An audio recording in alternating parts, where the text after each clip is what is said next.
Welcome to Puzzled and Chatty with me, Adam Gray, where I sit down with people in the jigsaw and speed puzzling world and hear their stories and thoughts on this growing competitive activity and the puzzle community. In this episode, I sit down with a Canadian speed puzzler who is topping the standings in the United States. She's only been speed puzzling a couple of years, but is making a name for herself. She's the speedrunner, Iryna Shvydchenko. We discuss her victory in the USAJPA speed run, her participation all across the US in their state and national competitions, her recent trip to the World Championships, and more. So pull up a chair and pick a puzzle off the shelf to do while you listen to two people who are puzzled and chatty. Hello and welcome to another episode of Puzzled and Chatty. I am here with Iryna from the US but also Canadian, and thank you for joining me, Iryna. Thank you for having me. Excited to be here. So you are the first person that will be on the channel that it's not in Canada, but still in North America. So yeah, we're obviously going to get into all of that. How you are Canadian, but not under the Canadian. It's just very confused. There's a lot going on with this, so I'm very excited to see how all of that kind of came to fruition. We'll go straight into it. The question I ask everybody when we first get started: how did you just generally get into puzzling? Not necessarily speed puzzling, but just into puzzling. Good question. I think I've been puzzling kind of all my life, but not like my family didn't puzzle. It was more like me. So I've kind of been like, I liked mysteries. I liked just like puzzles in general. So this just seemed like a good like outlet for me as a kid. So that was something fun. And then like just kind of kept doing it. It was always very casual though. Nothing like intense until this last couple of years. Did you have any like siblings or parents or grandparents or anything like that were also into puzzles, or was it just kind of Iryna is the puzzler? Yeah, it was just mostly me. Like my cousin would do it with me sometimes back in Ukraine, and like I would force my mom to do it with me sometimes, but like very much they're like, oh, okay. So it was very much just me and the family that was into it. So when did you then make that kind of jump into speed puzzling? Yeah, so when I moved here to San Francisco like 7 years ago, just before COVID started, and not with me, but like as well, my friend Rachel moved here as well. And during COVID and like near the end of COVID, we'd always like hang out and like do 1,000-piece puzzle while watching like The Bachelor or something like kind of passively. And we gotten pretty good at like, I feel like we were doing like 1,000-piece puzzle every time we in a sitting. And then I basically was like, this was happening for like a while at that point. I think we finished all of Vampire Diaries like while puzzling and and I like jokingly was like, oh, like we're getting pretty good at this. Like we should compete. And like I was like, there's no way this is a thing.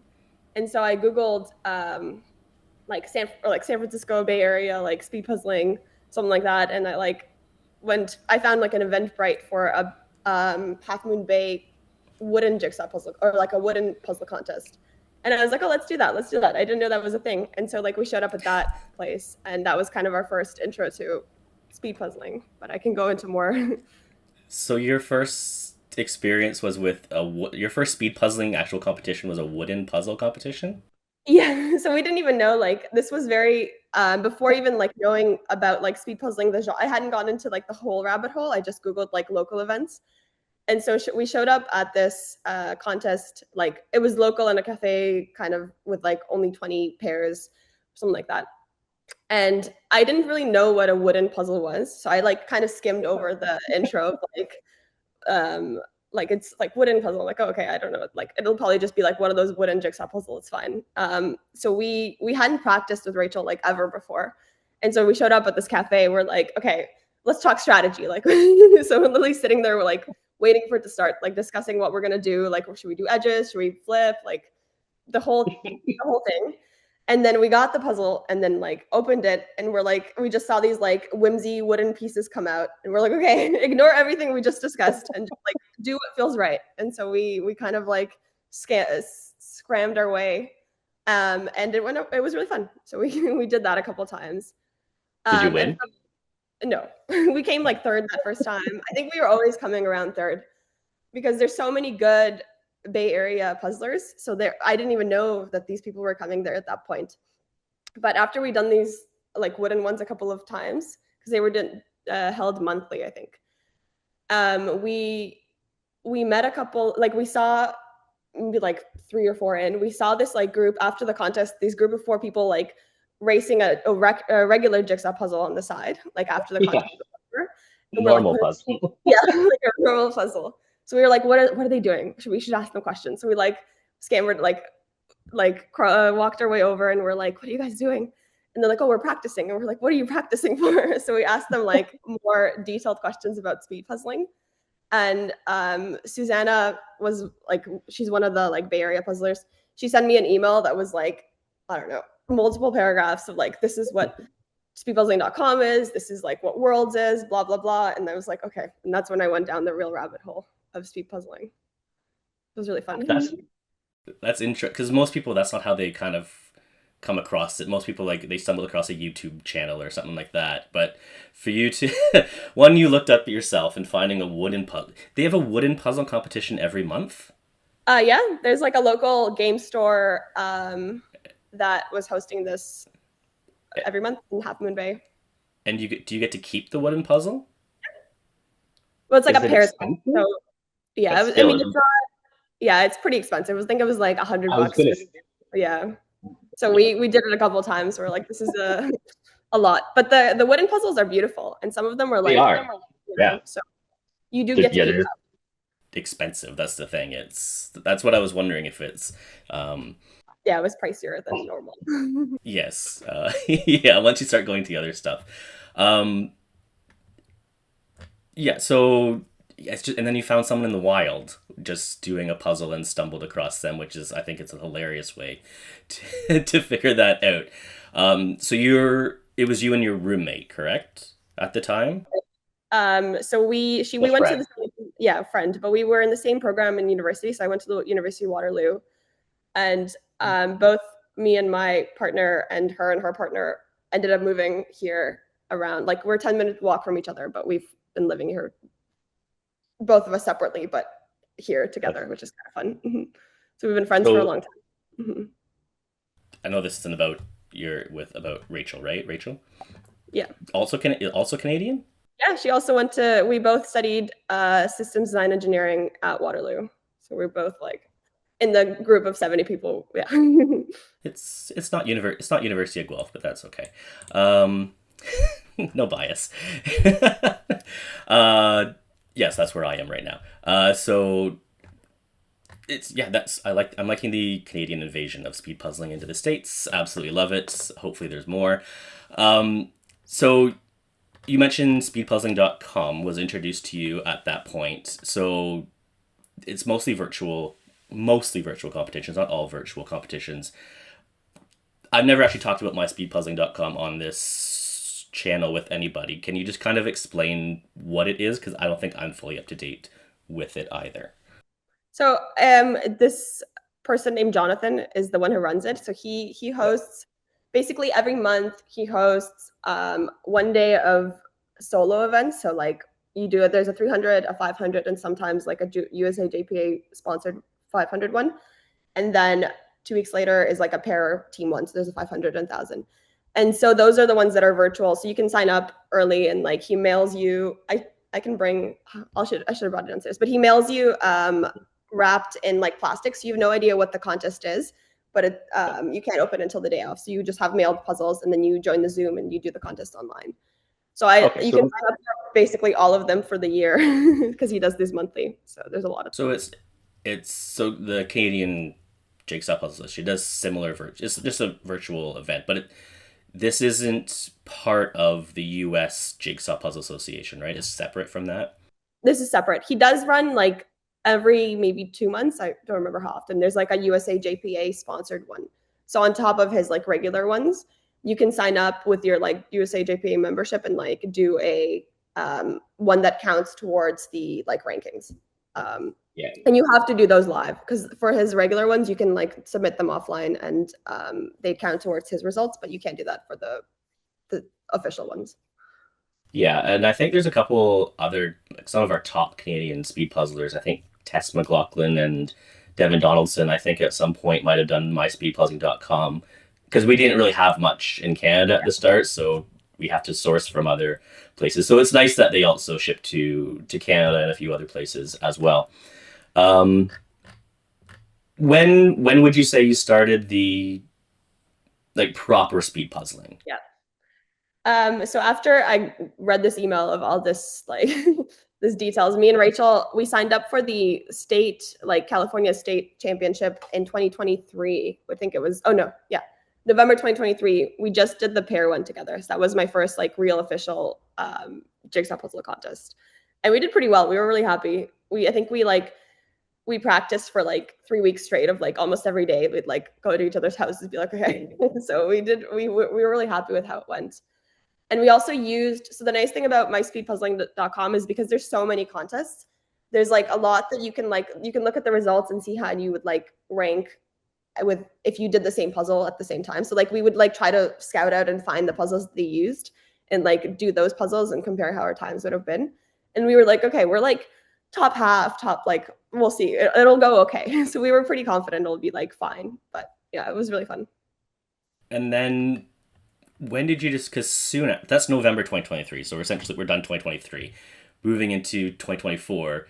Pretty early in 2024 is the US Nationals, and you sign up for that. Yeah. Why? Just I mean, when I get into a hobby, I go really intense. So I like went really hardcore into this. And I was like, we have to sign up. So I like convinced Rachel to do it. She's like, yeah, sounds good. So she's like way less intense than me in this. And she like likes to do the pairs. She's not as into the individuals, but like we work really well together. And so we're like, okay, let's do it. And it'll be a fun kind of trip. So we decided to make it like to do that. Yeah.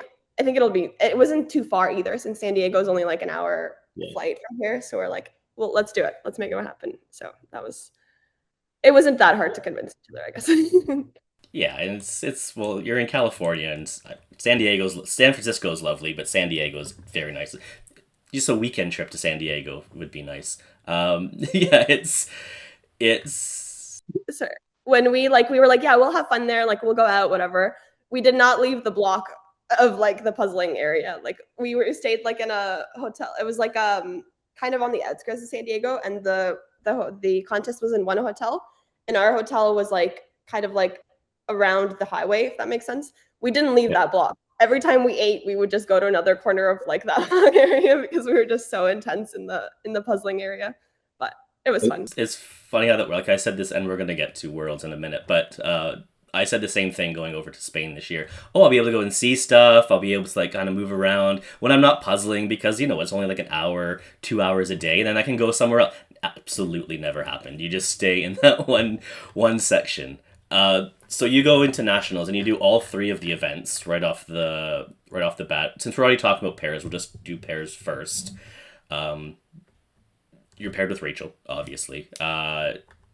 Did you have any? Because it's your first nationals. It's your first big proper competition. I'm assuming the state competition for California is also quite big, but the nationals just has that extra layer to it where there's people flying in from all 50 states. I know there's a couple Canadians went as well to the 2024 one.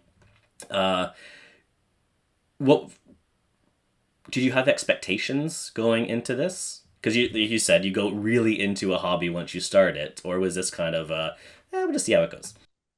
I mean, I was mostly practicing, like we were only practicing as a pair basically. And when we found our team as a team, I rarely did a lot of individual ones because it was just more fun at the time to like, so we were like really trying to optimize our pair game. So I think we did a lot of practicing that, and we like had some like we had goals. So I think we met those at the time because it was like very new to us, but I don't know if I had too many like, it was the first time for, like you said, first big contest. So I was kind of seeing what happens. So it was more like, we'll read the play, but it was good.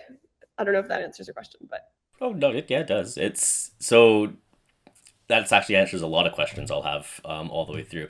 But so the two of you, there's no finals, correct? It's just, no, there was finals for the pairs. There was a finals thing. Prelim and a final. Yeah. Were you looking to get to the finals? Yeah, we were like, I feel like we were pretty confident we would make it to the final. based on what our times were like within pairs and like within states and like practicing. So we were relatively confident on that, but I mean, obviously anything can happen. Our main goal was like, I don't know, just to feel good about the final, I think, which I think we did. There was a bit of a curveball in the final because they did 1,000-piece puzzle as the pairs final, but only gave us half the table.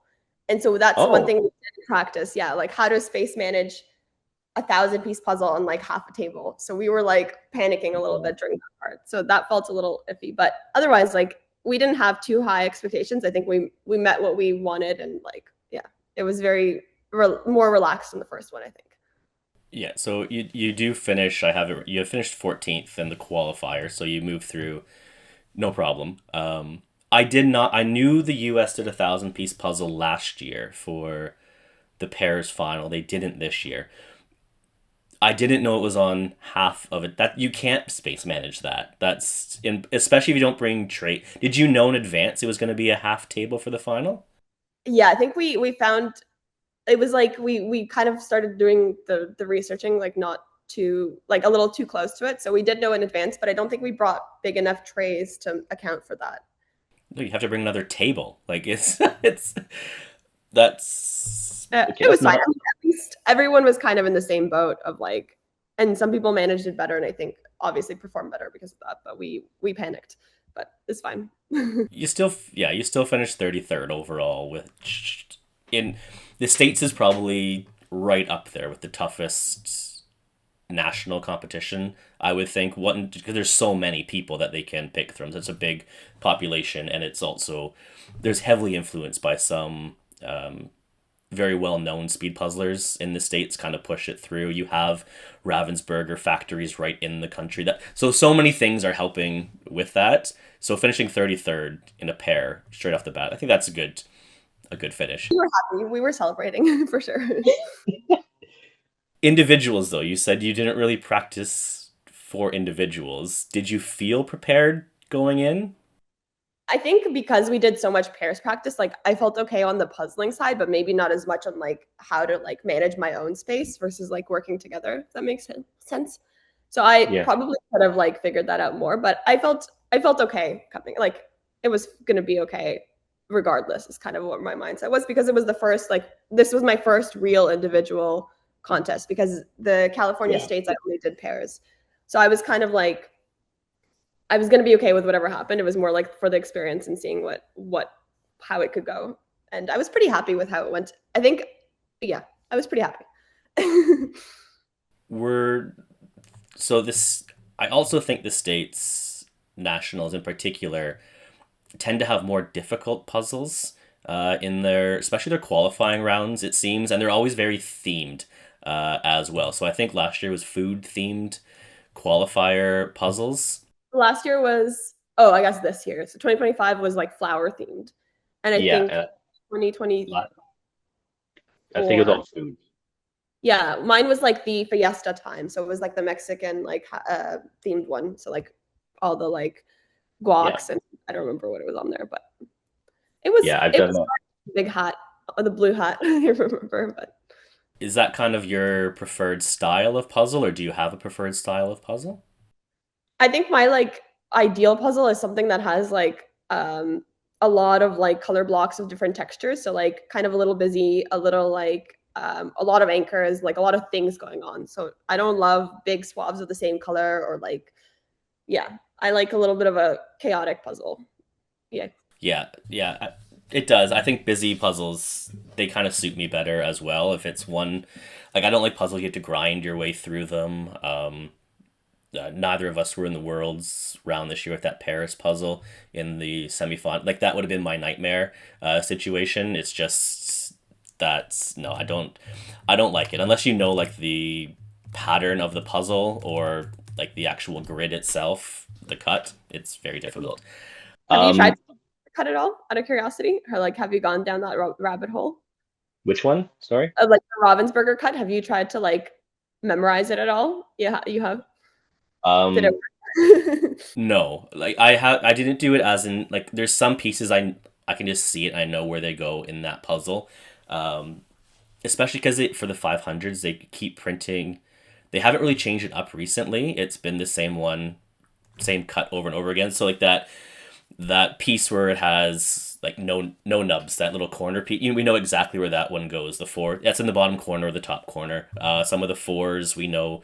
There's some that just stand out on it, but no. After Worlds this year, I've kind of I took a bit of a break just to kind of relax a little bit, but now I'm just trying to figure out, can I memorize some of the cut, especially the border. That would be ideal, to just kind of memorize that, but it's difficult. Have you thought about trying to memorize it?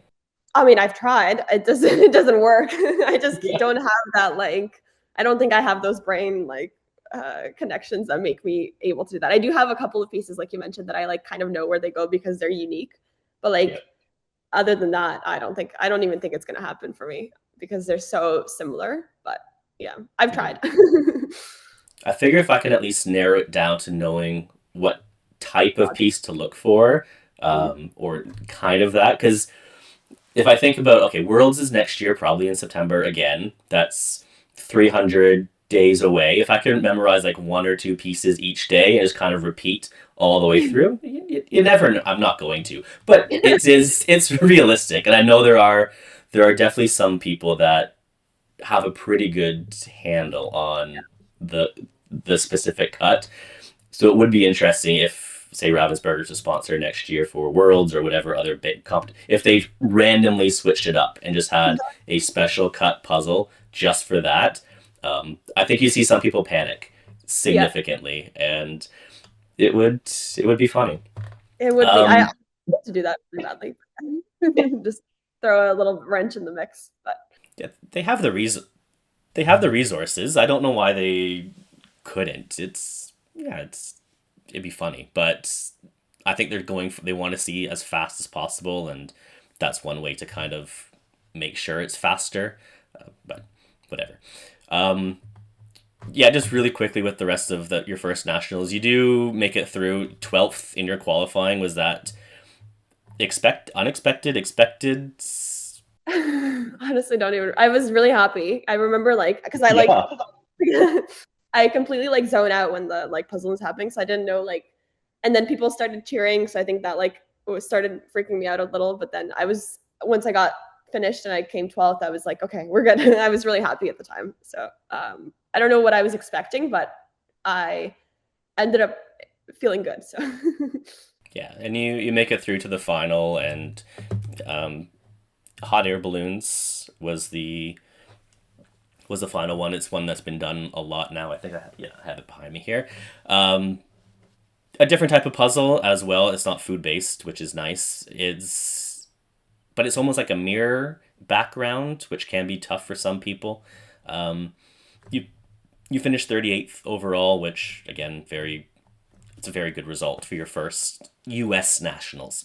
Um, just because of the size of the competition, I think that's a great result. And then really quickly with your teams, Rachel's on your team, obviously, and then you have two others. How did you, because you're so new to the puzzling world, how did you come across the other two people to make this team? yeah, so when we signed up for nationals, we were like we didn't sign up for teams because we didn't have a team. And so we were like, what do we do? So me and Rachel, well, I posted on Facebook within like the USA like JPA like group. And I was like, hey, like anyone looking for a team? We did pretty okay in states, like whatever. And then Diana responded to me, was like, oh, we placed just like before you or something at states. Like, well, let's talk. And so we chatted for a bit, and then we were like, okay, we can see like let's meet up and see how it goes. So we went to this like almost blind date and like at a board game cafe to do some puzzles together. And I remember like we were showing up, we're like, it feels like we're going on a date. This is so funny. And so we'd show up and we're like, hey, like, how's it going? And then we'd like kind of vibed it out. And then we did a couple of puzzles together and it went well. We were like having a good time. And so we were leaving the thing, we're like debriefing. We're like, yeah, that was pretty good. That was good. Let's so it was just such a funny experience. But that's how we kind of ended up pairing or teaming with Diana and Marie. And they were also kind of similar situation where they're friends outside of puzzling and then like did this together and yeah, similar situation. So it kind of worked out well. And yeah, you finished 15th overall, which again, US National for your first time in a big competition and with teams. Uh, is yeah. You know what? I'm just gonna pass on that. For first time with teams, what I do want to know though, because I guess it changes now a little bit that I know that your partner is Canadian, but is there like an odd aspect to competing at like a U.S. nationals, but as a Canadian? I didn't feel I I didn't feel any like weirdness personally because it was I feel like everyone is just so nice and so like inclusive that like it's for hard to feel like excluded in the puzzling community, I think, which is kind of nice. But it like there's definitely some like, oh, is this allowed? Like I wasn't 100% certain, but like it was very much like residence is fine. So we were like, this is gonna be okay. So I didn't feel any, the TLDRs, I didn't feel any weirdness on it. And I'm pretty sure even in your first nationals, I think you are down as like someone from California. Is what so it wasn't obvious at the time. It is now, but Yeah. we'll get to that in we'll get to that in a second. Um, so that might change it a little bit. But how did your views on speed puzzle? Did your views on speed puzzling change when you walk out of nationals once it's done? I mean, I get like some people like need a break or whatever. I get more motivated after finishing. Like I can do better. I can do like let's like so I was like way more motivated to like go harder after that. So I think it motivated me more to like practice. So I got more into the individual ones because I was like we couldn't meet up all the time to practice pairs. So I was like started to do some more on my own, which kind of started motivating my like individual improvements too. But Yeah, basically because very, very strongly. Yeah, because between nationals, so when you go to the 2025 nationals, we'll talk about it in a second, but your results jump significantly. Your final place, especially individual, your final placing is a huge jump. Did you? There's obviously one special event that we'll talk about in between, but in general, but did your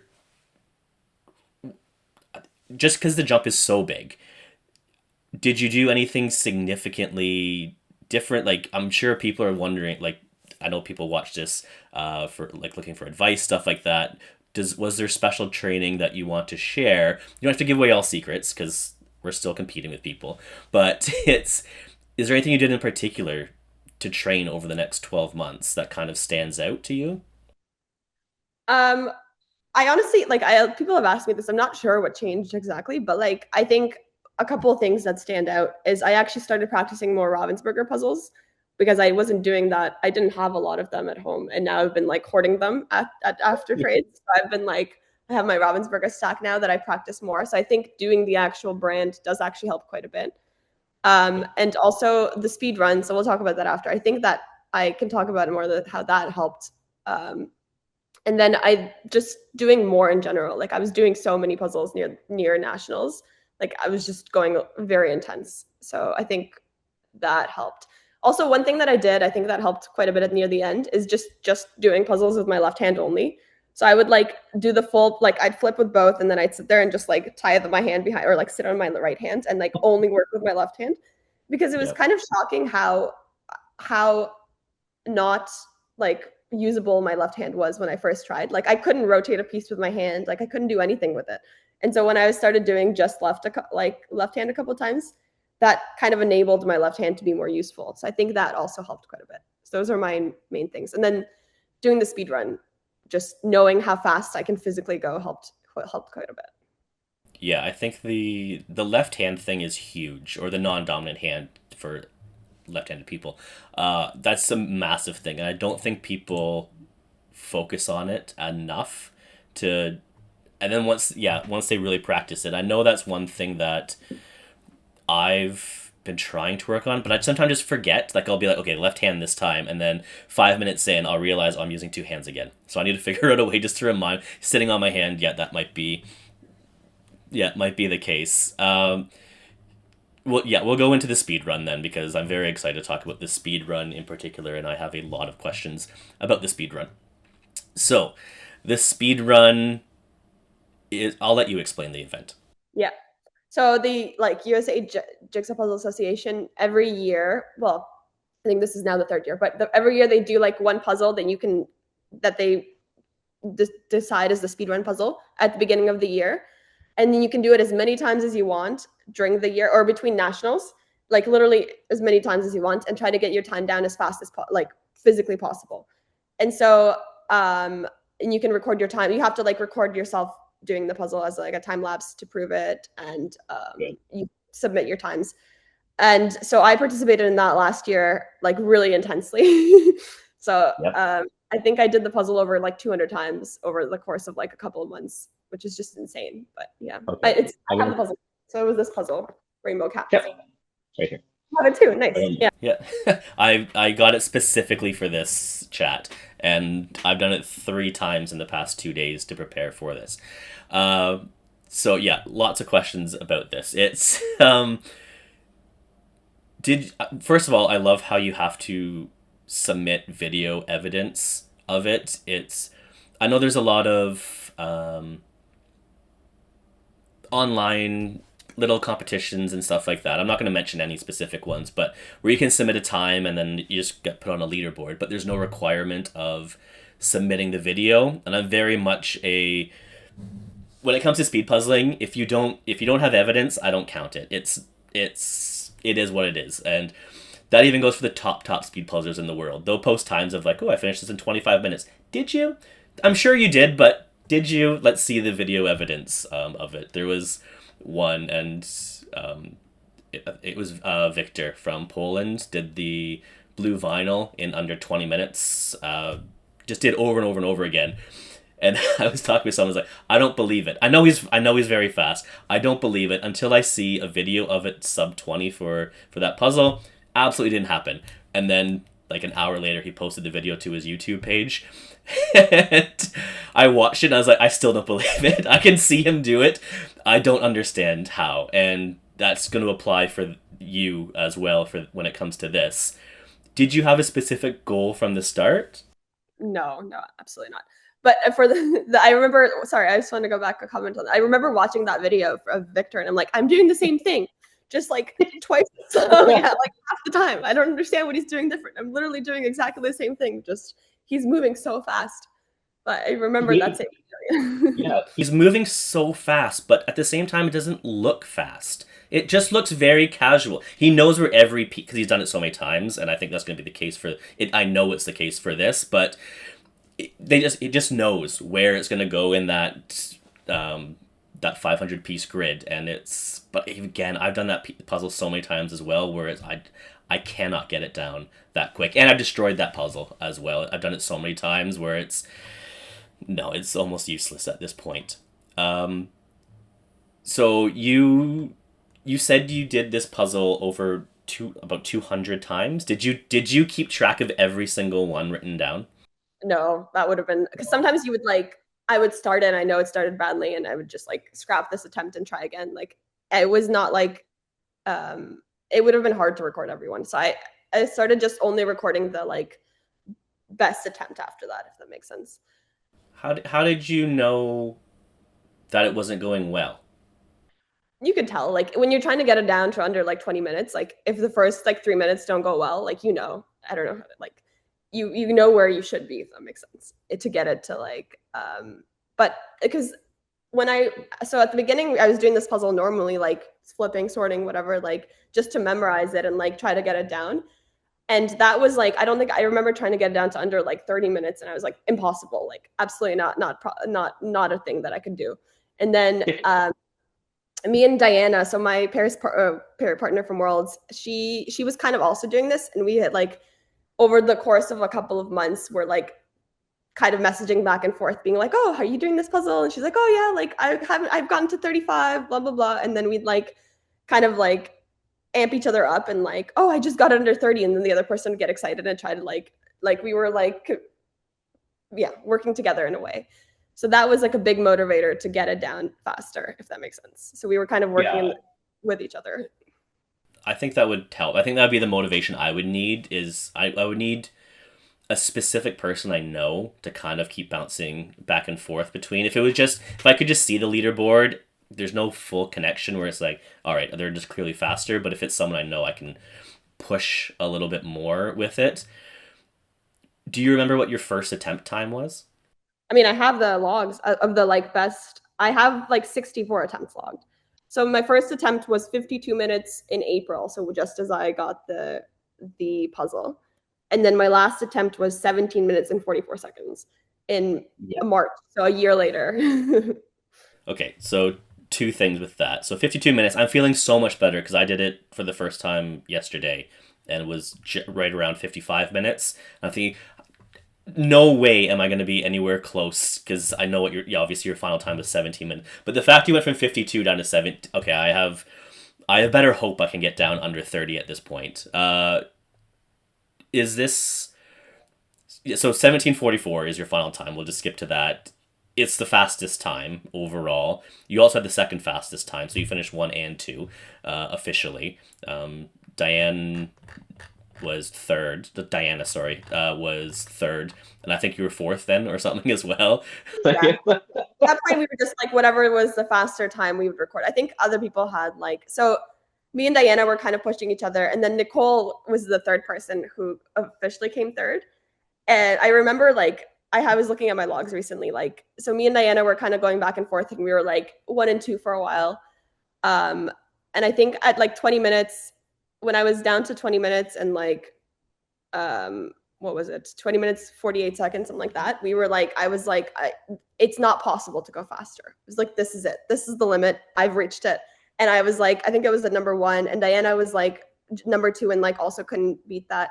And I have like a month break between my next time on my logs.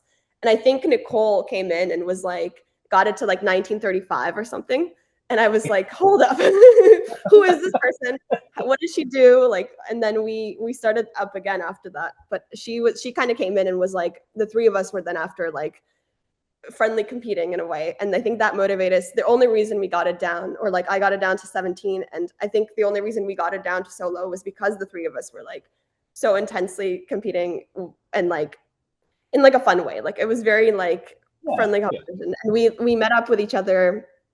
So we obviously like became like friendly enough at that. We had never met Nicole, but we met up with each other in Portland in the summer for the Portland Jigsaw Masters, and ended up doing the Rainbow Cats because all together, the three of us, for the first time, like because we were like we wanted to do that for so long, but she didn't come to nationals, so we were like, yeah, that was kind of an amazing experience to do the three of us after like having that full like couple of month long journey together.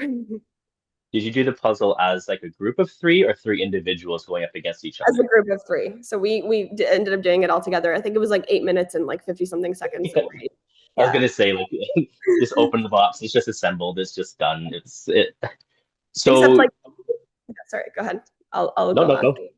I was go gonna go. say the puzzle, like you were saying, the puzzle is destroyed. So my puzzle is like half the pieces are taped together because they just like are fully falling apart. Like I've taped multiple pieces with like masking tape because I can't use it otherwise.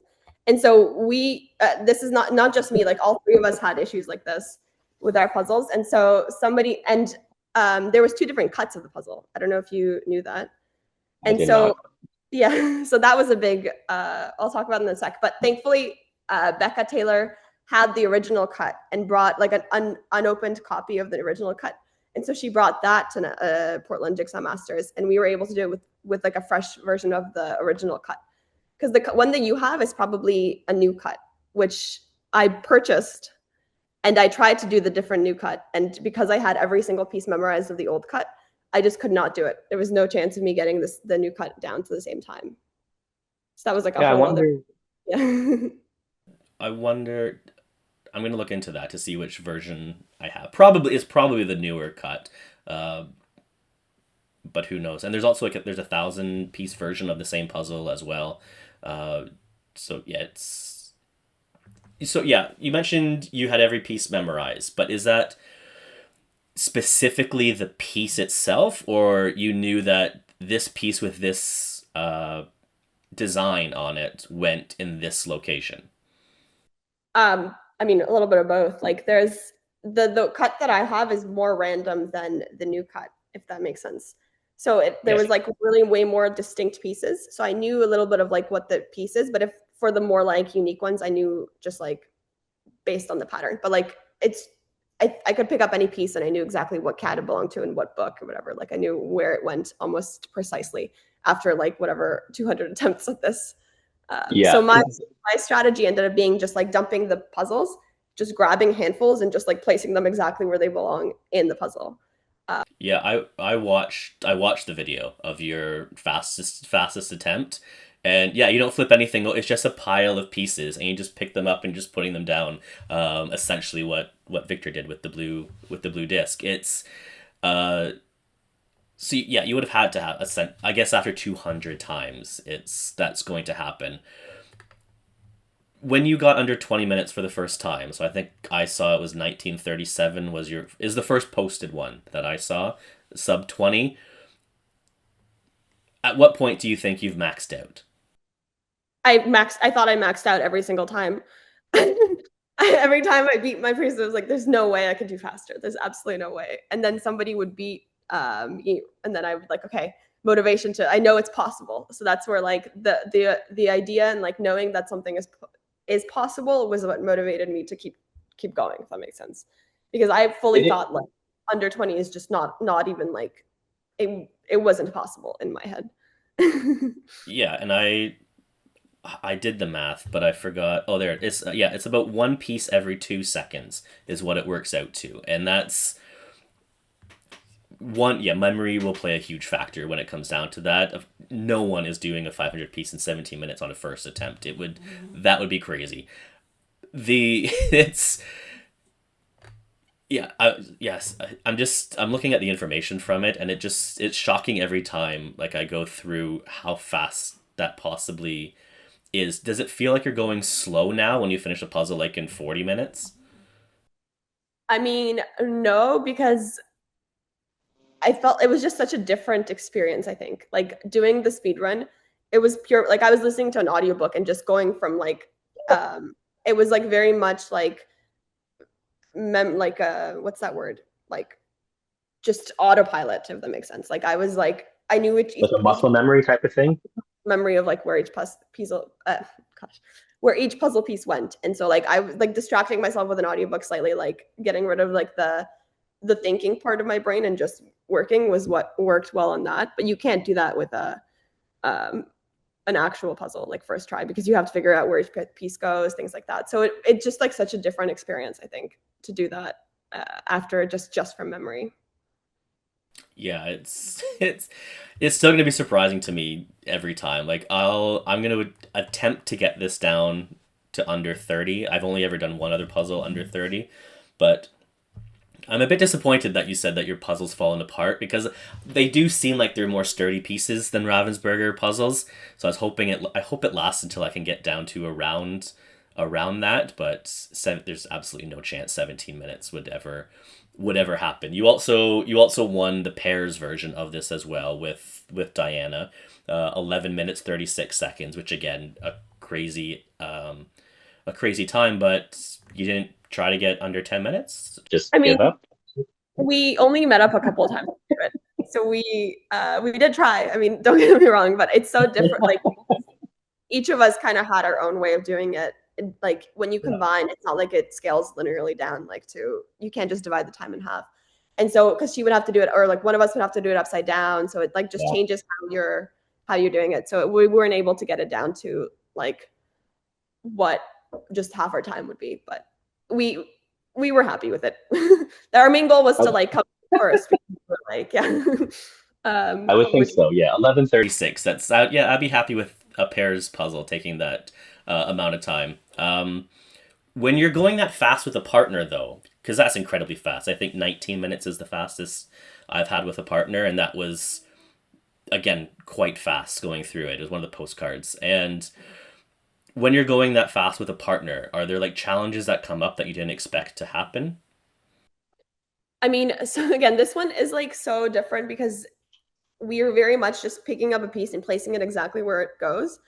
And so when we tried to do it side by side initially, but we were just like in each other's way so much because we would like try to like place exactly where it goes. So we had to do it upside down.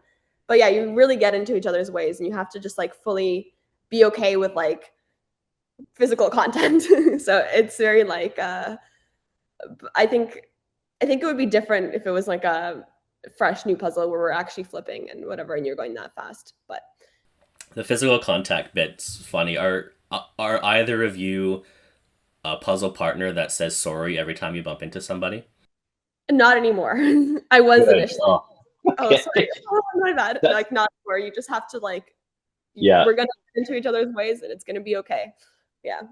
Yeah, I've puzzled with quite a few people that are like that. Sorry, I know we're Canadian, but let's calm down the sorry just a little bit.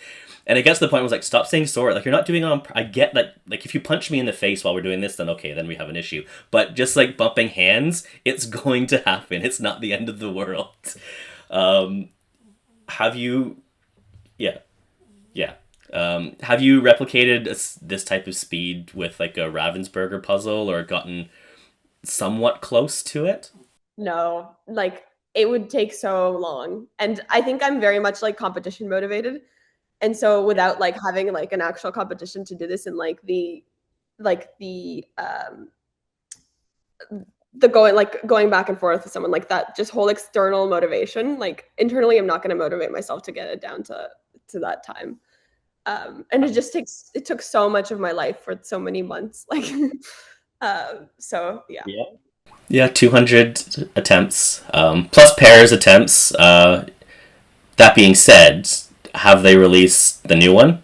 Yeah, I mean, it's been going on for the last like since March, and I have not done it. Like, I was like, I know if I start, I'm gonna like go down the rabbit hole. Like, I've done it once just for at the start, but I just have not attempted to do the speed run. Maybe I will, but yeah, I know if I start, I'm gonna like go down this like rabbit hole again. So I don't know if I want to start, and it's crazy. Like the people doing it now are already at the 19 minutes mark. Like people are going so fast now. I think they know it's possible, which I'm happy that we showed that it is possible. So people are going way faster now to getting down to these times. And I think we can probably get a faster time this year. Like I'm hopeful somebody beats the time from last year's top, like from the 1744. Like we'll see, but I haven't looked it up because I didn't know they released it already. I should have done that. But is it an easier puzzle? Does it look easier? Do you want me to bring it? I can show you. Sure. It's right here. Yeah, go for it. Yeah. I can't imagine going faster than 17 minutes. That just seems like an insane amount of time to finish it. Because that's I think it's easier because there's like color blocks of like very specific textures, but I honestly haven't attempted yet. So part of my prize from last year was getting a signed copy of the new one. And so this one's what brand is it? Puzzle Twist. So the actual puzzle looks a little different. Like the squares are in different places than the image.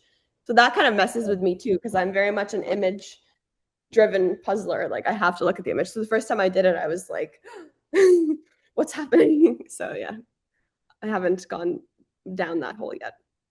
If it was me, yeah, I would. I didn't used to look at the image as much. I'm trying to because that was one of the things slowing me down was I would just like puzzling on vibes. Whatever I thought would go somewhere, that's what it would go. But now that I've tried to train myself, I'd probably just take a picture of the final one and then blow it up and have that beside me because I would need something to look at. If I'm looking at the wrong image, that was going to slow me down so much. That's a great idea. If I'm gonna do it, like I'll probably do that, like print a picture of the actual final one. Yeah, I can't imagine it's against the rules. It's like you're not puzzling on top of it either. Like it's not. Yeah, so I'm interested to see if you attempt it. I feel like based on what you said, once you really try it, you're just gonna be sucked. You're gonna be sucked right back into trying to get it done for as fast as possible. And Nicole is doing it again this year. So she was just messaging me yesterday. She's like, "Are you trying it? Like, I want to look some tips because her strategy is so different than mine." And I was doing it very much like dump the box, putting them exactly. But Nicole was actually sorting. So she dump it and like sort approximately where they went and then like really fast assemble. And I tried to do that myself last year, but like I could nowhere near as fast as she is at sorting. So that was crazy that she would like, that was her strategy. And she got it down to like 18 something with the sort and then assemble. My fastest time doing that was like 20 something, even that. Like, yeah, she was just crazy how the different strategies work. So she's doing the sorting with this, and she's like, I think I need to try doing your strategy, but we'll see. So we'll see if she tries it. So I have on the other side of the table I'm sitting at, so behind the camera, I have a partially finished version of this one. I was doing it this morning just to kind of get my brain ready to think about puzzles. And so it's partially finished on the other side. And I have inside the box, they have those little pieces, like they have the image that you can look at, because all the cobble hills have some sort of logo on the front and it blocks part of the corner. And I've only done it 3 times, so I'm not fully up to date with what that corner is yet, more or less. But I'm looking at it set up right now, and it's like trying to do a full sort attempt on that. It doesn't make sense to me, because once you know because there's a lot of like blue books, there's a lot of orange books and green books, but they all have slightly different patterns. So if you just know where it goes, like just put it together. But the puzzle that you just showed for this year, it's very clearly different blocks that you can sort. I don't know how she did a full sort on Rainbow Cats and still finish in 18 minutes. Like You should watch her video. She posted in her Instagram, Puzzle Box Pandora, I think is her Instagram name. And you could see how fast she's like flipping, and she's just literally putting them approximately in the correct quadrant, if that makes sense.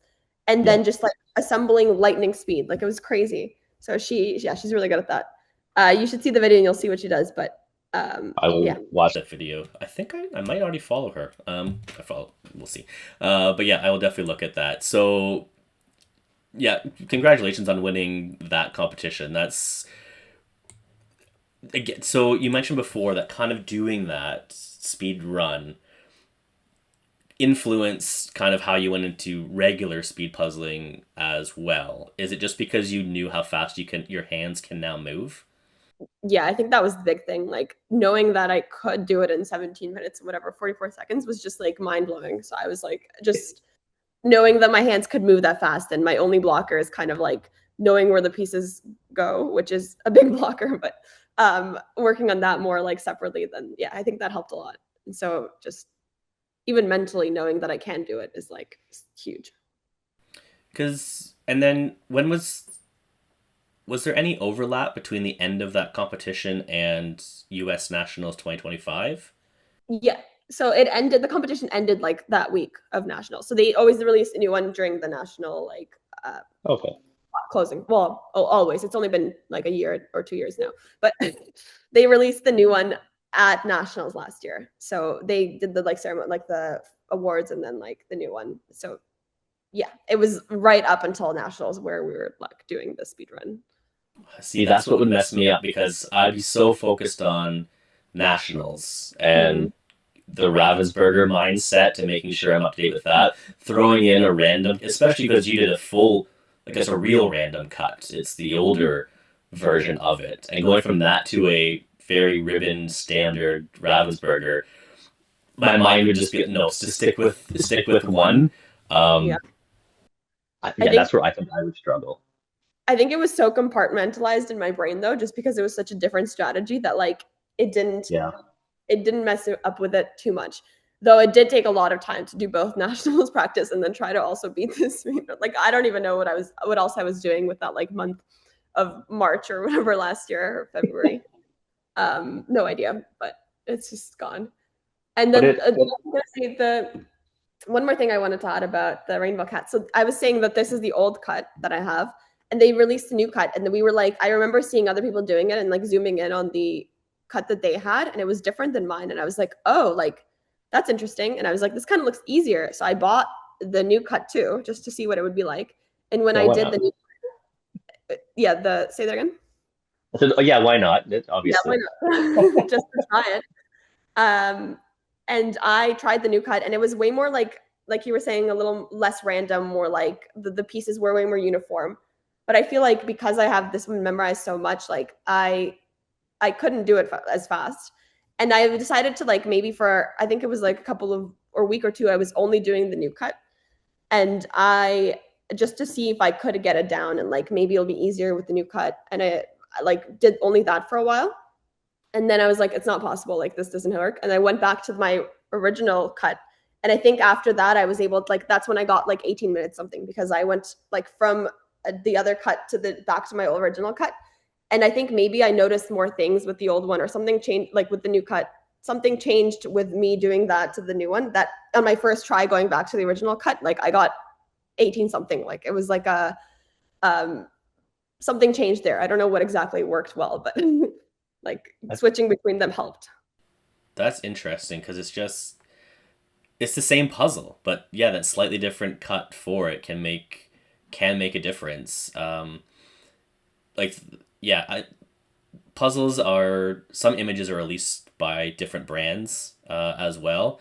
So like your nationals puzzle from the previous year, that Mexican table type of thing, Eurographics has a version of that puzzle. There was a puzzle from the Canadian Nationals this year, one of the unreleased puzzles. They were all unreleased by Ravensburger, but there was one image in our qualifying round. I don't know if it was Moraine Lakes or Joffrey Lakes, one of the mountain puzzles. It was already released from a different, very small brand as well, and some people knew that. They like, oh, we've seen this puzzle before. So, but yeah, it makes a big difference. Just brand cuts, all that stuff that goes into it. Before we go on to nationals from this year, it's I think what's something to possibly to take away from one, the fact you did it 200 times to get down to 17. I think people might be looking at that time going, oh, I'll never be able to get to something like that, and then not realize the time investment that went into that. Were there times that you mentioned that you stopped some of them because they weren't going well, but were there times where you did finish and your time was slower? Oh yeah, absolutely. When you're down to that like whatever and like 18 to 20 minute mark, like so much of it also depends on how the pieces fall out of the box. Like Yep. you do your little like whatever and then you dump and you like whatever you can see at the top, like if you see you like my strategy was initially when I dumped, like look at the piece and pick out the ones that are face up that I kind of know where they go and like see what I can grab. So I would like grab the like bottom right corner first and like that white cat, and I like try to like do as much as I can with the visible pieces, and then I would grab handfuls. And so much of it depended on what was like visible to me at the time of the dump time. And so Yeah. yeah, it was very much like at the end it was just luck, I think, when you're that like when you have it memorized. Yeah. And I think that's a good takeaway for some people that might get like frustrated. I know like not they might not be at the 17, 18 minute marks, but even those that are in there that are under 100 for the first under 100 under an hour for the first time, and they suddenly the next time they go up 2 minutes. There is a bit of luck involved when it comes to puzzles with how many pieces are upright, and it's something that you have absolutely no control over. But yeah, when you get down to 17, 18 minutes, there's a lot of skill, obviously. That's very, very clear, but the luck factor does maybe play a little bit more just in terms of yeah, what you can see from the start. It's yeah. The percentage of the factor that luck plays is way higher when it's like that. Like if that makes sense. It's way Yeah. higher percentage of the total time is luck when it's that low. Yeah, but you still have to be able to be that fast. So that's the most important part. Um yeah, so yeah, we cross over into the US National 2025. You make your return, not in San Diego this time. You have to fly to Washington D.C. Um, were you going to attend nationals regardless? I think so. Oh, Like I don't think it was a question. Like when it was in DC, we're like, oh, it's a little further, but like I've basically only been to DC once. A Like we can little further. It's the other side of the country. It's as far away as you could possibly get. there's still a couple hours play. Like we were like, yeah, let's do it. Like it wasn't too much of a debate whether to go or not. It's like let's do it. And then I mentioned this kind of before, but you're registered as someone from the U.S. resident in the first nationals, and then now your origin is what they describe it as is now Canada for that. Is that because you also registered for Worlds and you had to submit? Yeah, I think so. I mean, honestly, when we were set, like when I'm signing up for US nationals, there was not really like a field that I got to pick where, what town or city, like what it would say on the thing. So the first year, it was kind of surprised what it said. Like some people, I think Diana's was like apartment 12 or something on her. Like it was kind of random. I don't think I don't think that was like well like mapped out.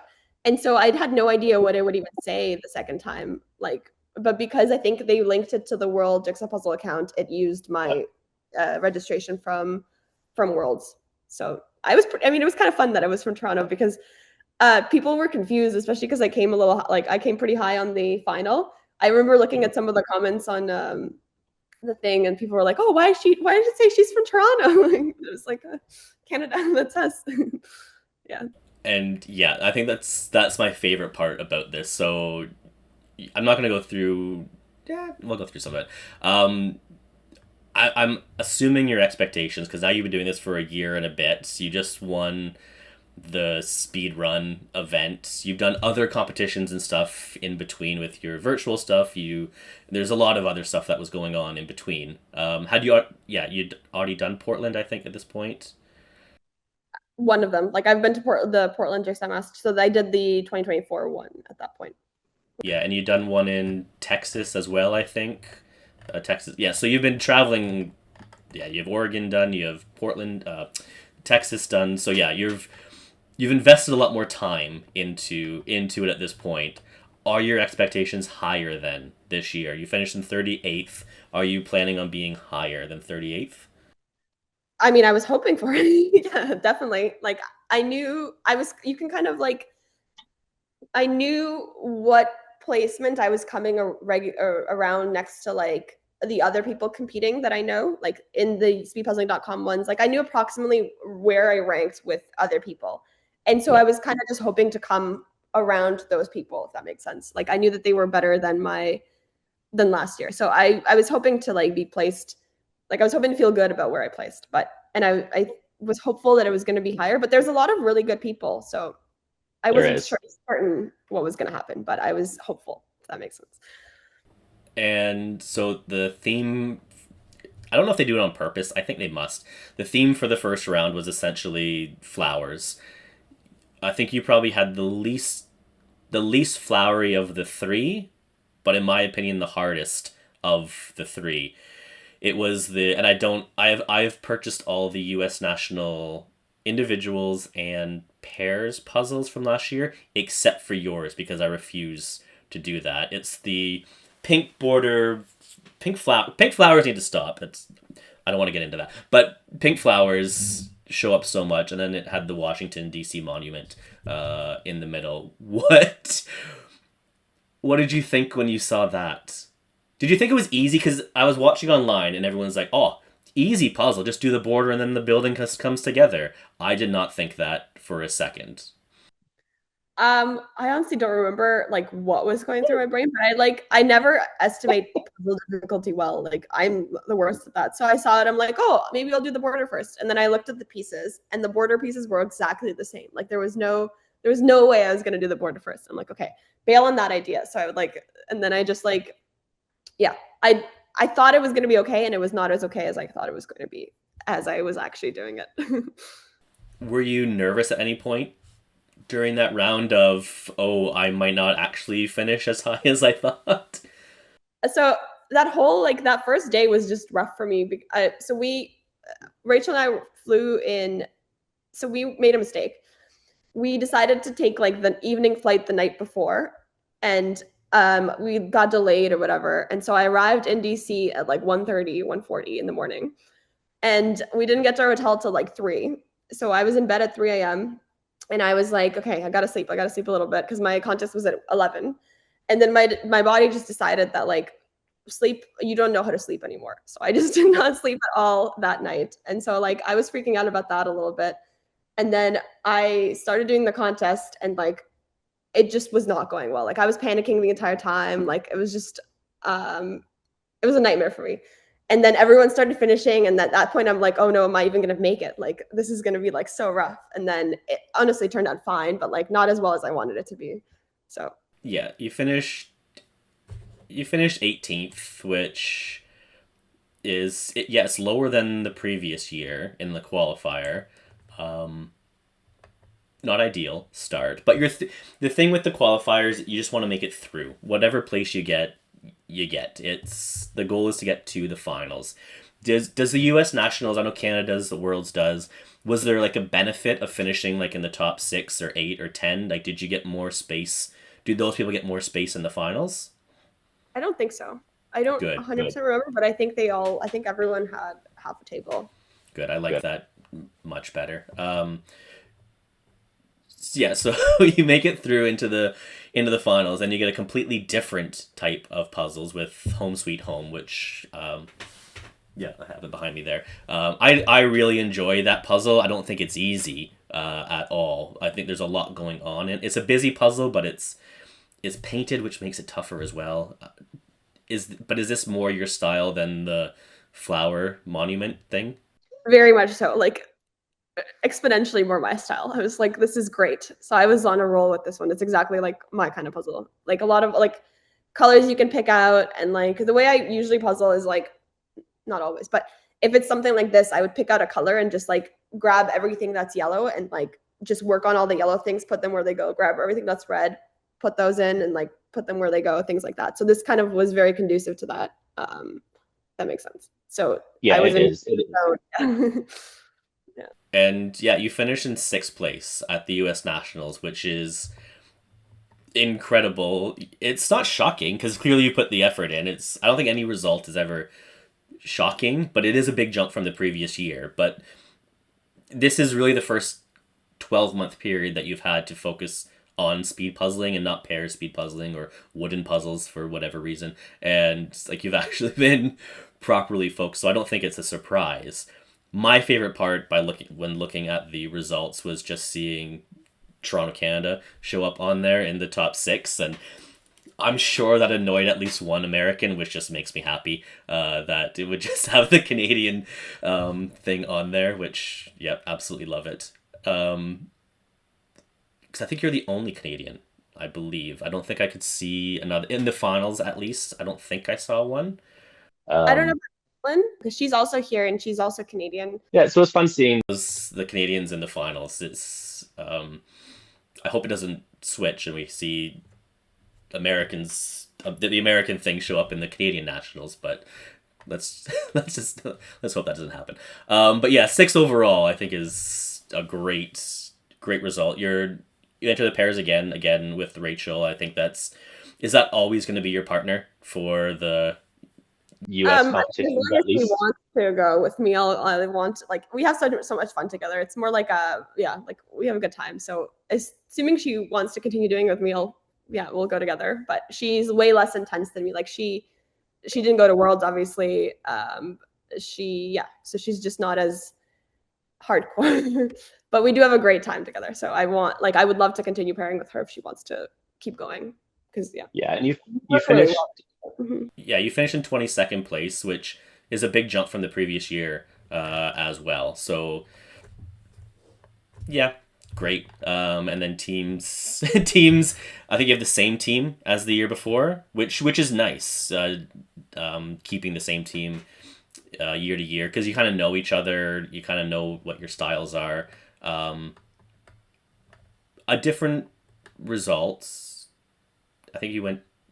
Yeah, you went through easily in 8th to the final, but 14th in the final. I was a bit surprised looking at the results. I thought maybe top 10 would have been up there, but was it just because of the types of puzzles maybe? That we were like one of the puzzles that was in the final was the Jeweled Jungle, and it's like this like yeah. And I honestly think there was like full on like 10-minute periods where I just didn't put anything in. I was just like, I don't know what to do. Like I was like panicking the entire time. So I think it was really like the puzzle was really not up to my speed, and I don't think it was up to anyone's speed on our team. So some people were powering through more than me. I was like, I don't know what to do. And then Rachel's like, here, just grab this. And I was like, okay. Like I would try to do that. But yeah. So And it was 2 puzzles, right? You had Lake Tahoe as well, which that was fine. Yeah, it was good. But even just doing 2 puzzles back to back, it's not, especially when one is that tough. I think Ravensburger was trying to test to see who could get the toughest finals puzzle, because we had our nationals soon after with our Puzzle Passion Nightmare teams final as well, and it was the same thing where you could just sit there and stare at it for a few minutes and going, I have no idea what possibly to do next. They were much more difficult than what Worlds had by miles, I would think, but whatever. We'll see how they do next year with it. Really quickly, you also do the European Jigsaw Jam events as well. I've done like maybe 10 of them, probably. I've done a couple of because the problem with them is you have to get them shipped from Europe, which is expensive. And so we've been doing, so thankfully there's a lot of puzzlers in the Bay Area that do this. Like Andrea Pang is kind of the big one, but there's a couple of people who are like also doing these EJJs, so we can save on shipping by group, like we can ship them all together. So that ends up working out a lot better. And so I'd order a couple that like work with my time. And so the problem with the European ones also is that the live ones are at like 7 p.m. European time, like Central European time, which is like 10 a.m. my time during the week.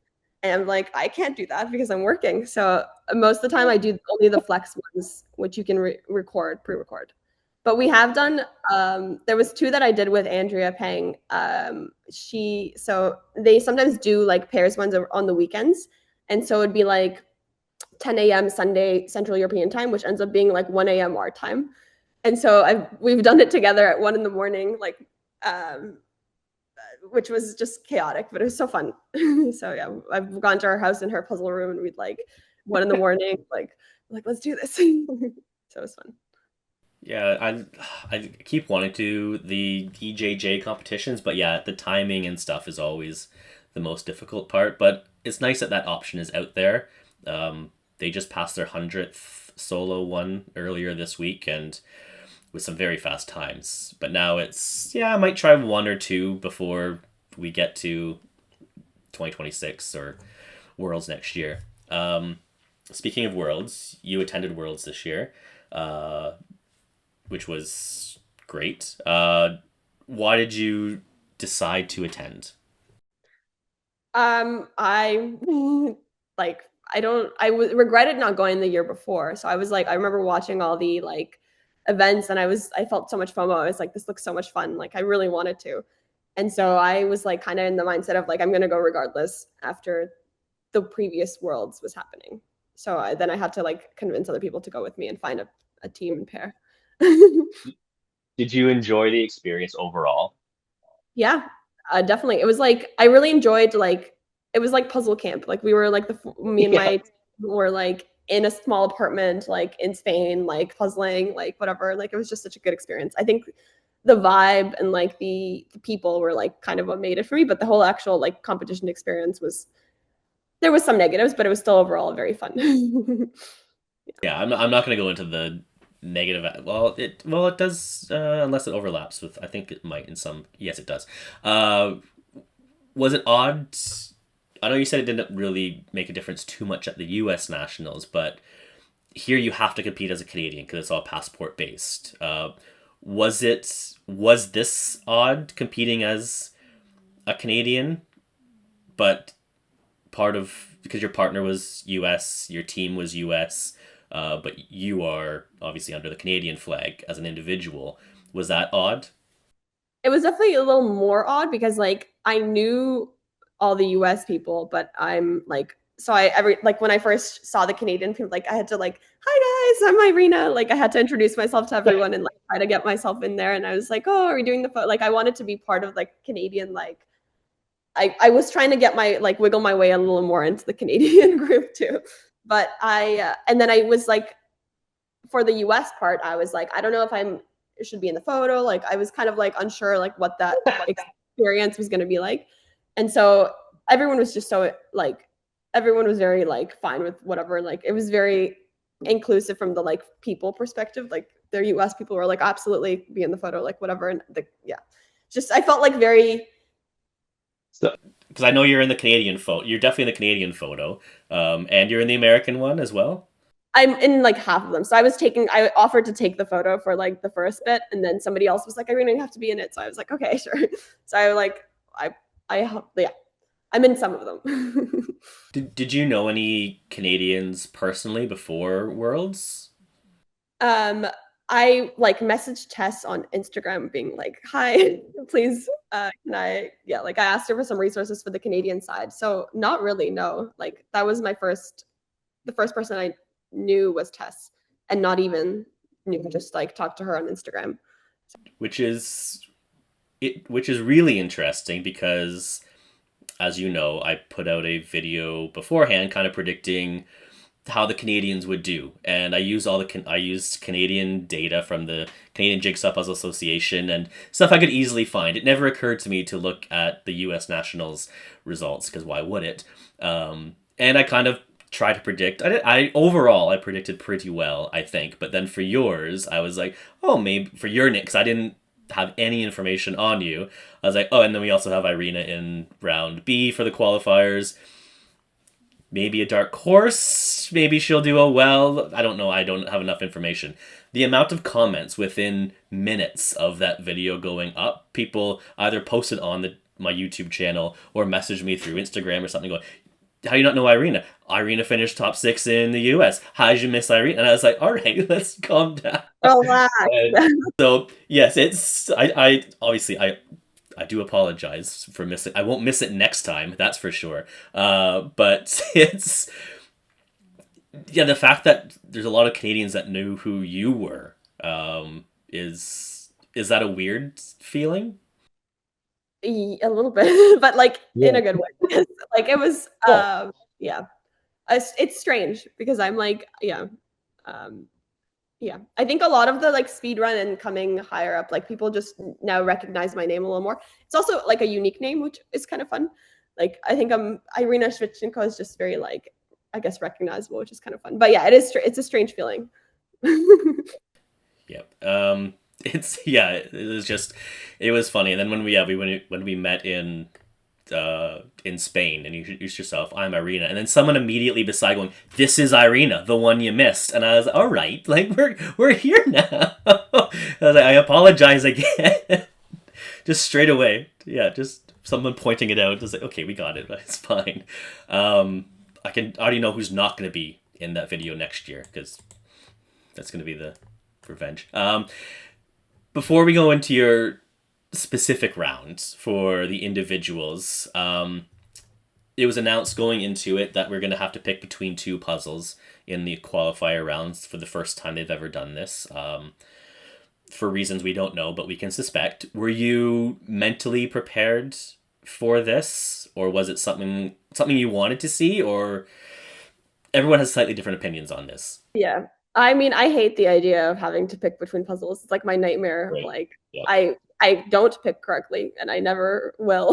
So I was like I was stressed about it for a while. So so Andrea, who's one of the speedpuzzlers here, offered to like pack random puzzles in bags for me, and like I would like do it at home and like pick between the. So I kind of replicated that experience, and every time, I think maybe like almost every time, I picked wrong. So every time I did this, I was like, okay, I need to start picking the one I don't think it'll be.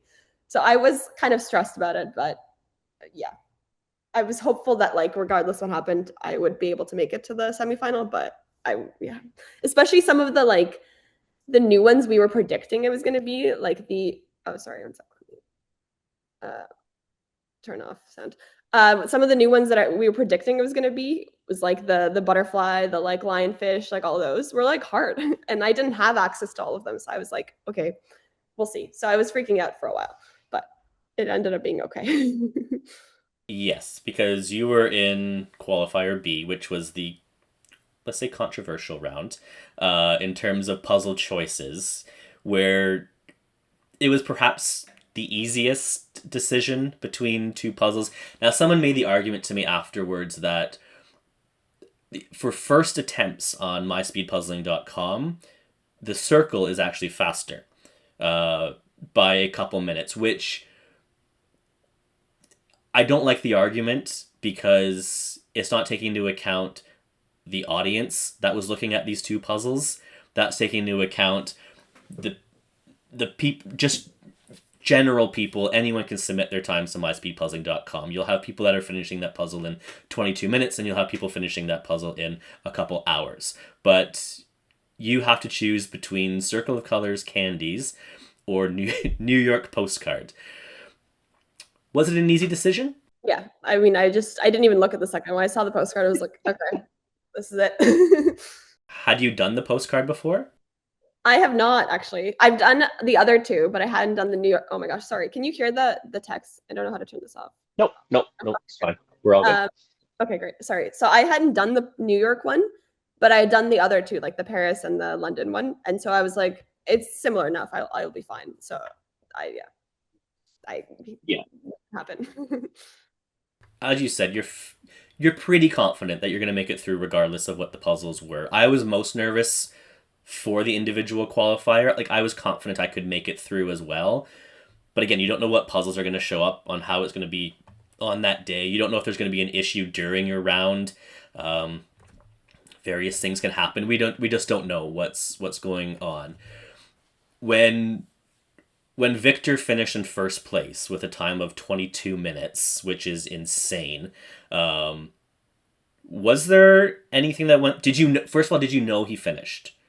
Yeah, I mean, I could hear the clapping, but I remember doing this, and like I had my timer going for this one. I don't know why I did that, but I knew where we were at. I stopped doing that after that one, but I kind of knew where we were at, and I saw it at like around the 19-minute mark, and I was like, okay, I have to be prepared that Victor's going to finish soon. Like, I told myself that. So I was kind of like mentally ready for someone to start clapping and like disregard that clap, because I knew he was in my round, and I knew he's going to go really well on this one. So I mentally prepared for him finishing first and not to make me panic on that one. Okay, so that was gonna be the follow up. There wasn't. You just ignore that one and you move on to whatever comes next. So you're still feeling pretty confident that you're gonna go through with this one, even though we finished that. 22 minutes is really, like, I know it's fast, but that is really fast. Oh. Yeah, I mean, like I was saying, I knew he was going to be very fast. It was kind of shocking that it was that fast, but I still tried to ignore that. And I was feeling pretty good that, because there was enough people that it was always something could have happened, but like I was still feeling pretty confident it was going to be okay for me for that one. The round I was most worried about was the semifinal, just because less people make it, and there was 2 rounds of like the top people from both rounds that were in the same group. But the semifinal one, I was feeling pretty confident. So yeah, like you make it through into the qualifier in 10th, from the in 10th place, so easily through. 2 spots off of getting a large table though in the quarterfinal, in the qualifiers. Or did you get a table? I got my own table. So I think they changed that, or something happened where it was the top 12 or something that got. Oh, it was. Yeah, you're right. Canada was 8. It's 12 for Worlds. So you did. Do you think that helped then? Probably. Almost certainly, for the semifinal, because I wasn't like, there was nobody beside me like that. I was like, Yeah. My brain does wander. So there was no one like that I was trying to compare myself to. So that almost certainly helped. Yeah. So you made it through into the semifinals. You're in the same semifinals as I am. More flowers in and pink flowers as well. Do I have it? Yes. Blossom Walk, or whatever it's called.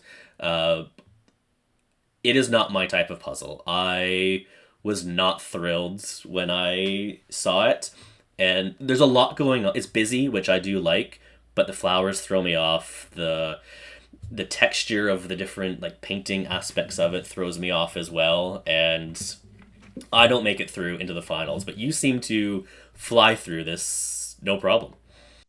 Yeah, I think this is more like my style, where there's a lot of different colors. Like, I was very much like picking at the yellows and very much my style of doing it, where like pick a color, do that color. So it went well for me, I guess. So that was good.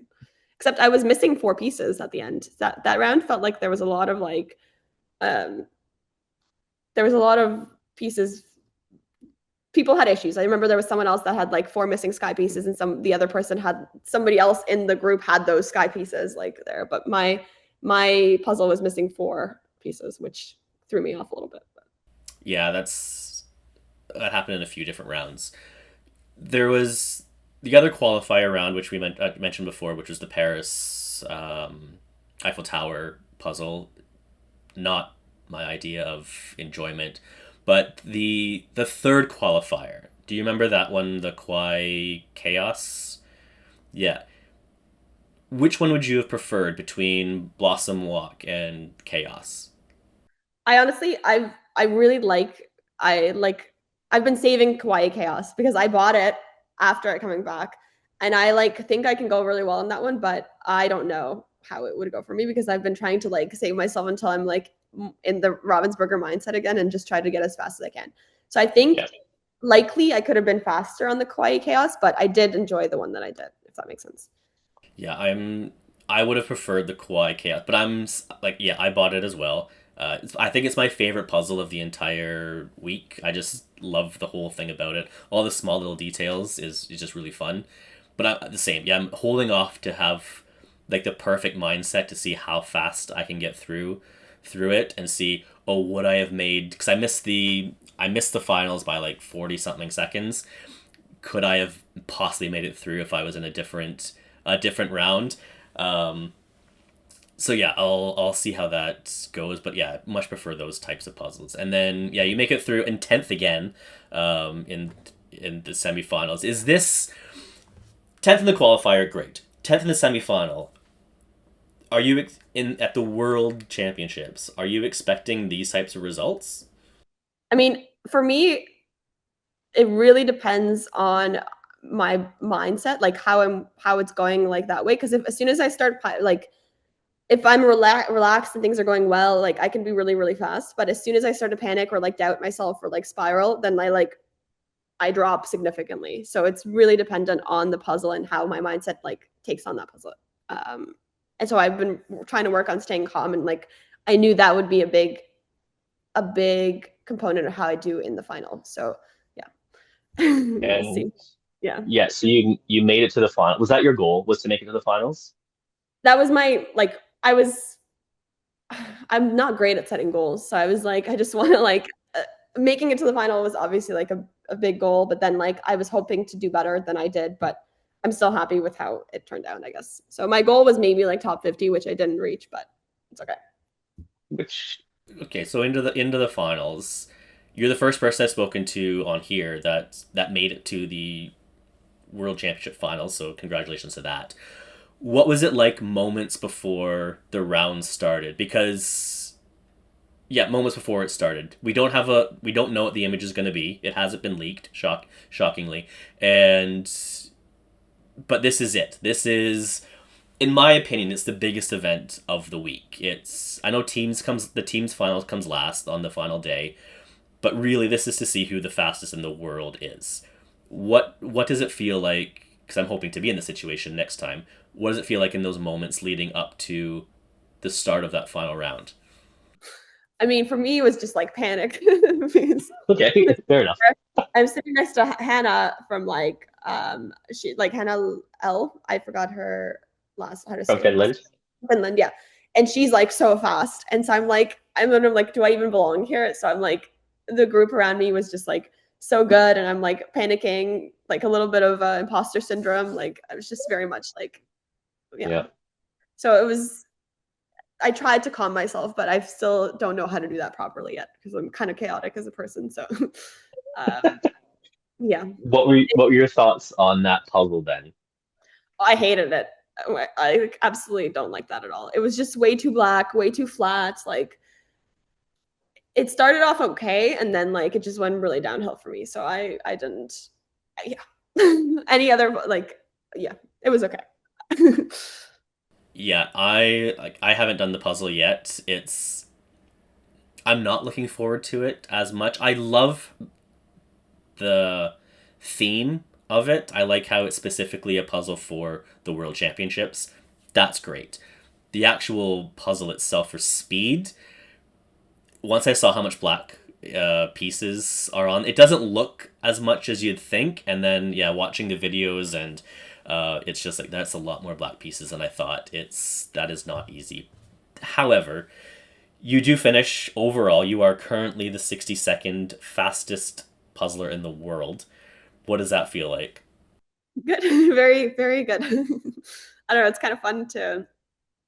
It's fun. I'm very happy with. I mean, I'm really happy that I went, and I'm really happy that I placed like pretty well. I'm Yeah, pretty excited, well. Yeah, top 62. That's pretty um, well. excited to see how much more I can improve, I guess. So, but I'm pretty happy with how it went, and I've just the experience was really fun with my team and everything. So it was good. My favorite And moment was, sorry, nope, nope. when yeah, when we because we were there with my team from Diana and then the Rebecca and Jessica Straits. So they're like another pair from the States. And my favorite moment was when the second round of semifinals, and we were all kind of like, every one of us was worried about semifinals for individuals. And the second day when everyone finished the semifinal and everyone had made it to the final, we had this like euphoric cloud nine like experience. Like the four of us were like on a high, like singing songs, like going to dinner together. Like it was just such a good experience. So it was just such a like the vibes were so good within like my team, which was really fun. So that made it a really good experience no matter what happened, I think. But I'm pretty happy with how it worked out. Yeah, I would think so. And yeah, you were the top. You're the number 3 Canadian as well, which is also good. Yeah. Really quickly through the pairs, you're paired up with Diana for this, so your nationals teammate and your speedrun partner. You're under. Has Diana attended Worlds before at this point? No, all four of us on my team was the first one. Okay, so you're going in. Oh, because so you're going in as a mix. You had to enter as a mixed country, which that's a different issue. But would it's when you're under the mix, you don't qualify for the same potential awards, right? Like if you couldn't finish as like the top debutante pair. I think you could have. I think the only downside of being a mixed one is you can't qualify um as like the country rule. So if there was Oh, the like playoff thing. Yeah, yeah, okay, yeah. which didn't matter Which, because we're Canadian in the US. So yeah, we were gonna be yeah. that didn't really Um, affect us. So it really didn't have too much negative consequences except that we couldn't whatever like didn't say the country, but they didn't put the international banner like flag up until the very end. Like for the longest yeah, time, we were Canadian, and Diana was like loving being the Canadian like representative. Like she was just having such a good funny time, like being the Canadian pair. Like it was just really fun. So we were happy to be under the Canadian flag for a while. Yeah, as of a couple days ago when I was just doing some last minute checks for this, you're still for the qualifier and the semifinals, I think it's still the Canadian flag. They've only changed it on the finals round for it. But there's a bit so I was yeah, we both make it to the finals with your partner. I made it to the finals with my partner Tess. And then when we finished and we are looking at the standings, they had put Tess and I down as a mixed country. Yep, not different provinces in Canada, but and we're just thinking, did they see the word British Columbia and just think British meant the UK? And I went into the dome while they were trying to set up for the next one because I'm like, I don't want this to kind of be locked in and while they're still updating it. And so I went in to the dome. It's pretty empty. They're just getting ready for whatever the next event is. I think it was the individual final was coming up next. And I just went to the table. I said, I don't want to be a pain. I know you're busy, but as you enter the results, for some reason my country has changed. And they looked at me going, no, it hasn't. It's like, well, it has. On the website, I'm down as a mixed country. It's like, well, you're with a mixed partner, I'm guessing. no, like we're from the same country. And like, well, that just wouldn't happen. And just as they said that, on the big board that showed the rankings next to the table inside, my name and Tessa's name came up, and it had the mixed flag beside us, like mixed flag, like it. And I'm like, I'm wearing a shirt with like a maple leaf on. I was like, we're both Canadian. I was like, we don't know what happened. We'll try to fix it. And I was like, this. Why would it suddenly change? Like on the third, it was just one of the things that happened that week with it. But yeah, Hey, you make it to the yeah. They fixed it for you? Yeah. Yeah. By I think the next day it was all updated stuff. But I know there's some other people that didn't get theirs fixed. They're still the same country, but they're I don't know. I just wanted to see the Canadian flag beside the name, not the weird little world logo that they put there. Yeah, no. You make it to the finals as expected. 1,000-piece puzzle. You've done it. You've done 1,000-piece in the final already with the U.S. Nationals year before, but now you have a full table. Yeah, thank God. Yeah, I've spoken with someone else already that was in the Nationals World's final about the final puzzle. So this one here. Did you and Diana strategize, knowing, because it was leaked, the image was leaked in advance? Did you two strategize beforehand, or was it just like, we'll see what happens? No, we definitely strategized. We did our best Good. to, yeah. So we what Diana did was actually on her like iPad or whatever, put like the dimension, like the grid overlaid on the image of like what we'd expect each puzzle piece to be, like just this is a square. And I studied like we strategized of like I do the bottom, she'll do the top, whatever, but like we'll pivot if needed. And so she was literally studying the image upside down because she knew she was going to be doing it upside down, and I'm studying it right side up. And we spent like the night before just like all staring at this image, just trying our best, because it kind of sucks that it was leaked, because if you're not doing that, you're putting yourself at a disadvantage, right? Like if you're not strategizing and like trying to memorize it, you're wasting like, I don't know. I just hate the fact that it was leaked, but nothing we can do. Yes. Yeah, well, there's some things that people could do, but it's yeah, nothing we could do. It's we did the same thing. Because there's only one cut for the 1,000-piece puzzles. I don't know why. We did the same thing. We overlaid what we knew, because you can't find the full grid out there. You can find most of it. So I overlaid it, and then I did the reverse as well in case it was a upside down cut. We did the same thing. I don't think we studied it for as long. We probably could have studied it a bit longer. But yeah, I think everyone was. There was some people that entered they entered it into an app that broke it all down into pieces and then started assembling as like, let's calm down a little bit here. That's taking the spirit out of it. I think I don't really appreciate.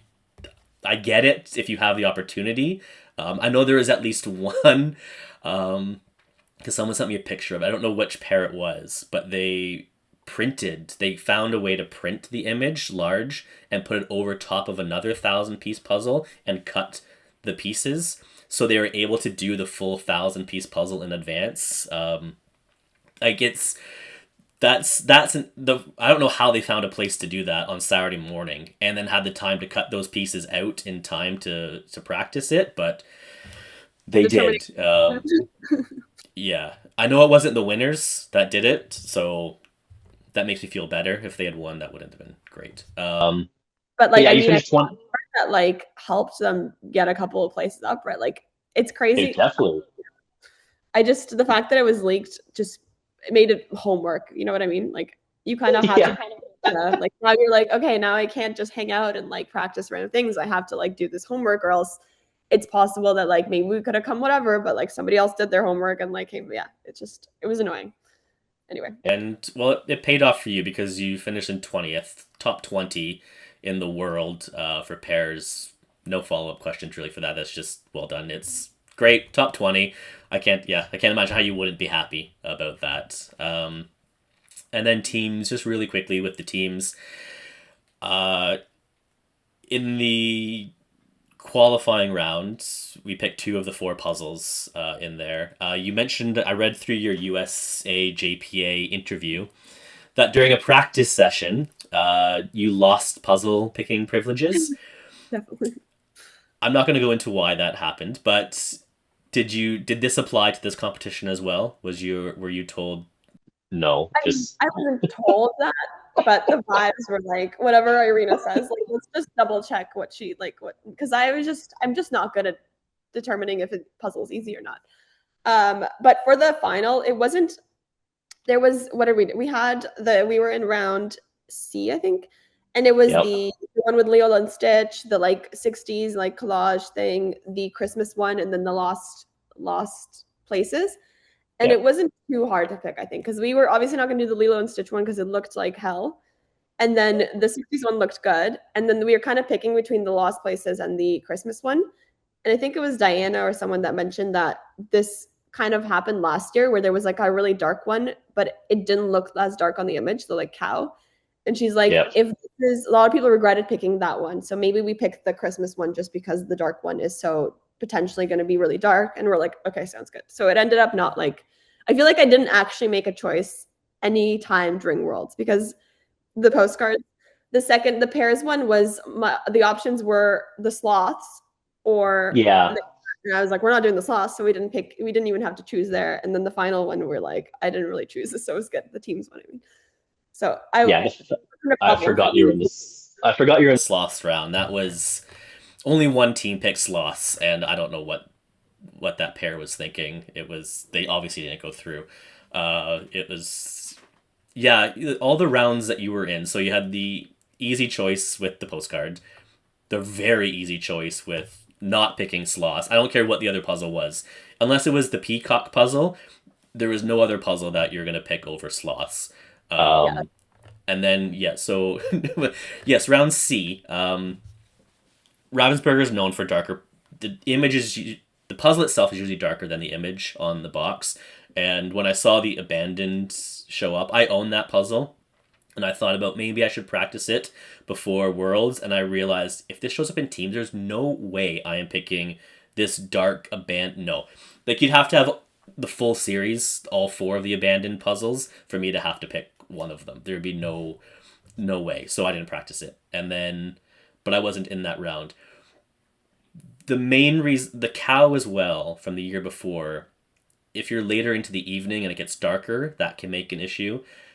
You weren't later in the evening, but you didn't have a lot of sun during your qualifier round because you were in the Thunderdome round of the qualifiers. Pretty much everything that could go wrong went wrong during that round for the spectators, for the dome, for the city, and for the puzzlers themselves. Did you have any awareness of what was happening outside of the dome when it came to the storm, the hail, the wind, the Jumbotron being blown over and being destroyed? Did you have any idea that was happening? I mean, I heard pitter patter and I was like, what's that? And they're like, it's rain. And I was like, oh, sounds good. And so I just like accepted that it's raining. But other than that, I like blocked everything out. So I didn't know the screen fell over until like I looked outside or like I saw somebody post the picture in the thing and then I looked outside after the contest. And I didn't know about the drone situation until after either like was that round or was it a different one? The drone crash? That was in the Kawaii Chaos round. Yeah. I didn't even know about that honestly until I'm so oblivious to the surroundings, but I feel like I didn't realize it was happening or like there was chaos happening until after and people described it to me. Pitter patter is not quite the word I would use for the noise that was in the dome, especially once like the hail started. It was so loud. Was your team impacted? Because a lot of the there were a lot of teams that were being moved to different tables because the ceiling was leaking. One of the people helping to run it was standing over top of a table with a chair to block rain. Tables are being moved from. Did it impact your table at all? No, thankfully not. I didn't even know. Like I saw the pictures of people like holding chairs over tables, and I was like, oh my god, like these poor people. That kind of sucks that you had to deal with that in your qualifier, like qualifier. It's Yeah. just you're thinking okay, but that's crazy.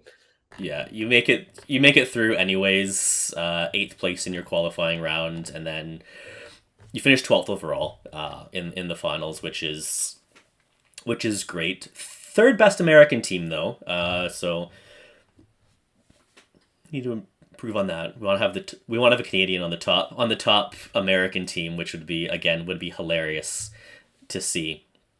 Uh, with it, are you? Yeah. So yeah, are you planning on returning to Worlds in 2026? I mean, I want to, but I think we'll see what life brings. I don't know. Like, I haven't committed yet, but depending on if I'm able to, like, I think so. Like, I don't know. We'll see. But if it's in bio to lit again, I don't know. Like, Yeah, yeah, it's we'll see. I guess we'll see. I'm not sure. No plans. If it's there, I'll probably do. I'm most likely doing Worlds again next year. Just I want this second try to get to finals. I can focus a little bit more on the city and stuff maybe this time, and I'll know how it all runs. So I don't mind going back for one more time. I wouldn't go a third. Absolutely not to the same city. Um, and I didn't realize I could actually ask about this because it was recently announced, the World Series in Munich, Germany, that we don't know much about at this point. Very, very little. We know it's an individual only event. We know it's a six events that you'd participate in, like a um, hexathlon type of scenario. Is it something that, depending on times and life and everything, as you mentioned, is that something that you might consider attending if you can get into it? I haven't done too much research. When do you know when it is? Like, I haven't no. like. Okay, so you have no idea. So I mean, I would always be open to it, but I really like don't know what life will bring, you know. So like, I'm open to it, but it's also like you have to take a lot of vacation. You have to like Yeah. travel to Europe, like. So even doing the Spain was like this year I made a trip out of it. So like I stayed a week later in Spain with my husband came and we like traveled for a week with a full suitcase of puzzles, like just throughout Yeah. Spain. But like I don't know, it's hard to do another vacation and like yeah, we'll see. I Yeah. think in both cases we'll see. Maybe I would do one, but I'm not great at like planning ahead too much. So Yeah. we'll Same. see what happens. Yeah. I'm gonna put you on the spot here a little bit because we know. So all we know about the World Series is that it's in Munich in Germany. That it's six events, individual only, and that's it. That's all. Oh, and the person who's running it, Melissa from Australia, is the organizer of it. Uh,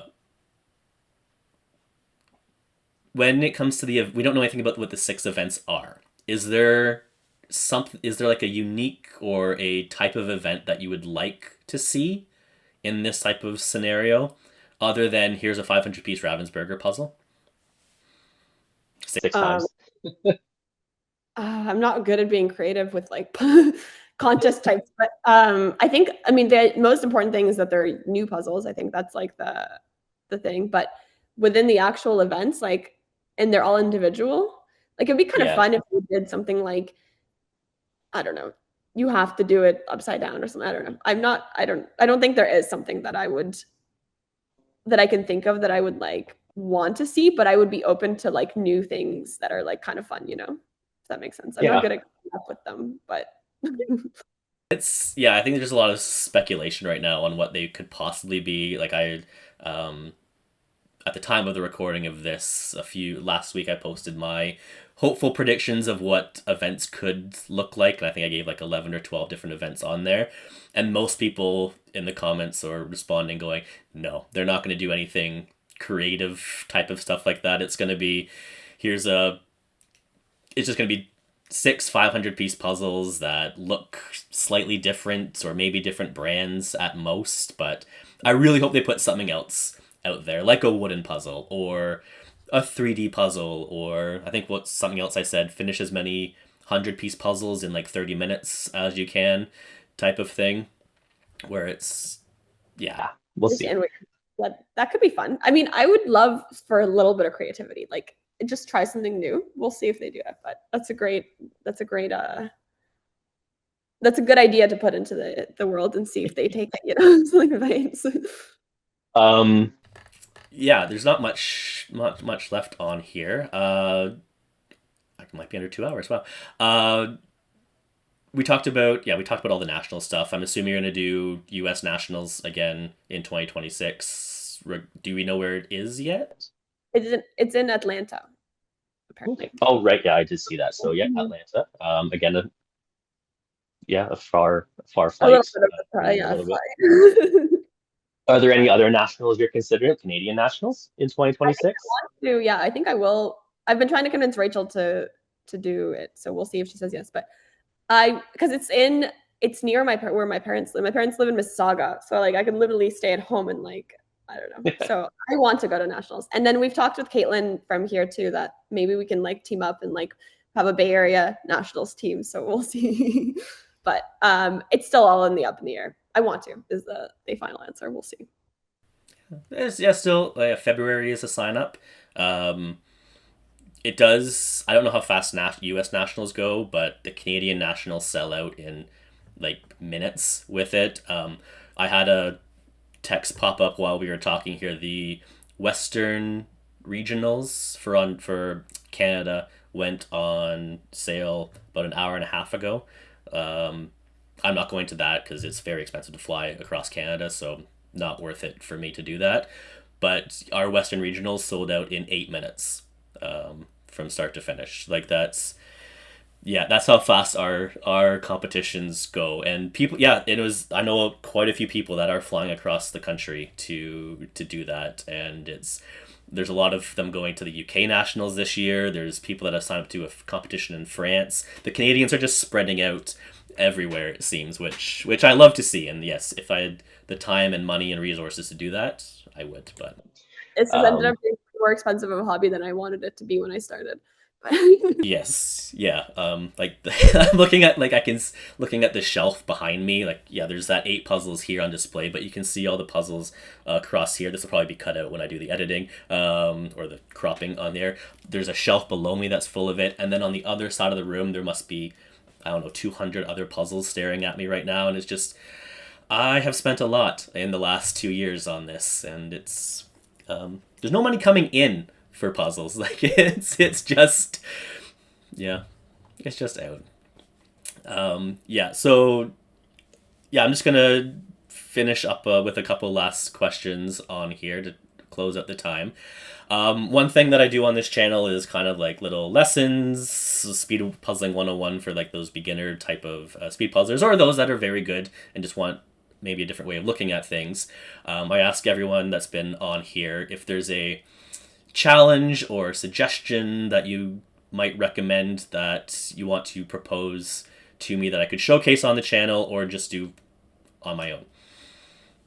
I mean, we talked about it a little bit, but I think like doing or like trying different strategies for the same puzzle. Like that I did that once with a puzzle where like I filmed myself and like I stuck to a very specific strategy. So like borders first and I stuck to that and then like built like outside in or like no border is like inside, like just tried like 4 different things on the same puzzle. And I put the time lapses next to each other and it was like very clearly a winner in those. Even though you kind of start memorizing a little bit, there is some like the strategy does still play a role if you're committing to it. So doing something like that, like doing repetitive, like repeating the same puzzle and like trying different strategies specifically could be cool. But just to see how it even like plays out, I don't know. That would be one. It kind of plays into the speed run general thing where you like do the same puzzle over and over and see like what you can do differently. And then the we talked about this too, but like just doing. I know you did a left hand like lesson before, but like that was an intro one. That was a minimal one. yeah. But like only doing your non-dominant hand, like doing just the full puzzle with not your non-dominant hand, and like do that multiple times. Like I noticed when I did that, and then I did a different puzzle even with both hands after, like it went significantly faster because you're now able to use your left hand more or like your non-dominant hand. So just like very hardly, like very strongly working on your left hand slash non-dominant hand. Those are the Yeah, two that I think the main ones. Yeah, I'm gonna do a follow-up left hand or non-dominant hand um, video. I had an idea already for part two, but now after talking to you, I have a part three in my head as well because I do want to stress to people how important it is to have that second hand. Because even if it's doing minimal stuff, but it's doing something, you're still going to be able to get through a puzzle faster. If it's just lying there on the table, then yeah, there's no point. And as someone who in my first Canadian nationals, I had a broken left hand. My thumb was broken like 2 months before it, and I couldn't move the thumb at all. It was all in like a cast, and I was terrified for my first nationals because yeah, I couldn't. There's no dexterity at all, and the injury's never fully healed. So I have a lifespan on this thumb before it's going to be useless. So not great. But it's yeah, I have to practice specifically the dexterity to make sure that hand's still going. But yeah, the left hand stuff and repeating, I'll definitely be able to incorporate that. Thank you. Before I go into the last little bit, the quick fire questions is there any social media accounts or websites that you kind of want to include on here in case people want to follow you or reach out to you possibly?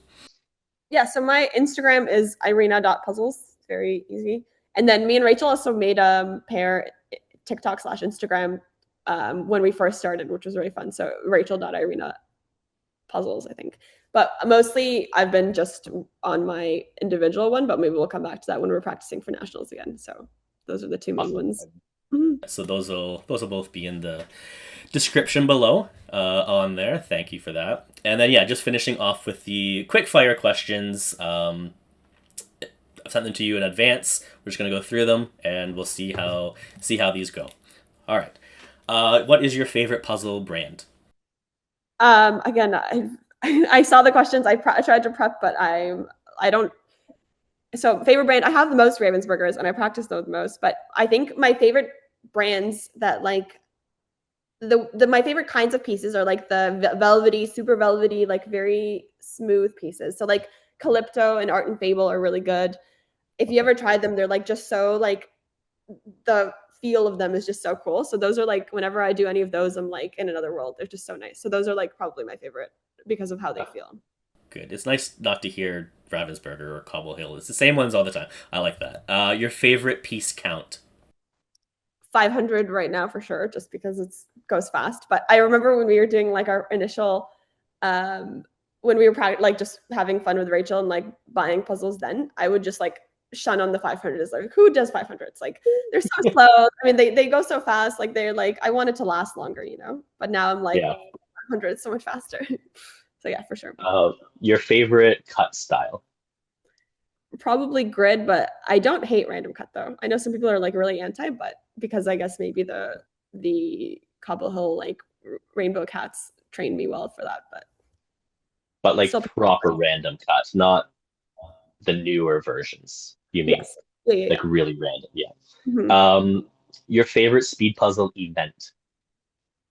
Like team, like you mean the type teams? So individual, pairs, teams, okay. Puzzle chess, virtual, whatever. So my favorite is probably teams, just because it's like so much less stressful and the vibes are so good, and like we just have so much more fun than like being in your own head with the individual. So just yeah, teams. Your favorite puzzler? This was hard because like I don't know how to pick one. I've met so many amazing people and like new friends, but if I did have to pick one, I think probably I've mentioned her a couple of times, but Andrea Peng, because she has been so supportive while I was practicing for Worlds. Like I literally went to her house almost every week to pick out puzzles to do and practice with, because she has like a library of puzzles. So she's been like very supportive, and not to mention she's like so fast, and I feel like I learned a lot from her. So yeah, that's I was disappointed when she wasn't at Worlds this year, but it is what it is. Your favorite puzzle that you've ever done? Again, it's so hard because I'm more like, I think I'm more competition driven than like specific puzzle driven. And so I didn't know how to answer this, but like maybe Rainbow Cats, just because I got so fast on it, but I don't know. I struggled with that one. That's the one I would struggle with the most as well. The hardest puzzle you've ever done. I think my PTSD is I have a couple of PTSD puzzles. So the first one is the Jewel Jungle from the US team contest. We talked a little bit Yeah. about this. And then more recently, I don't know if it's the hardest, but the one that stressed me out the most. So the USAJPA, like speedpuzzling.com contest, did a puzzle called the Gradient Spiral. It was like a custom puzzle. And when Jonathan Okay. was announcing it, he was like, "Oh yeah, we wanted to do something fun and easy, but like I think we made a mistake." And we're like, "Oh, okay, what could it be?" And it's this like it's like a skinny gradient going all around the box, and it's just like a geometric, like literally just like a flat color, but like changing slightly, and then just like this spiral of torture. And so that one was one of my like I was so hard. And so yeah, that was probably my like recent really really hard one. Yeah, that does not sound fun at all. I'll probably try to see if I can find that one, but it doesn't sound like something I really want to do. Uh, what is your least favorite design to see on a puzzle?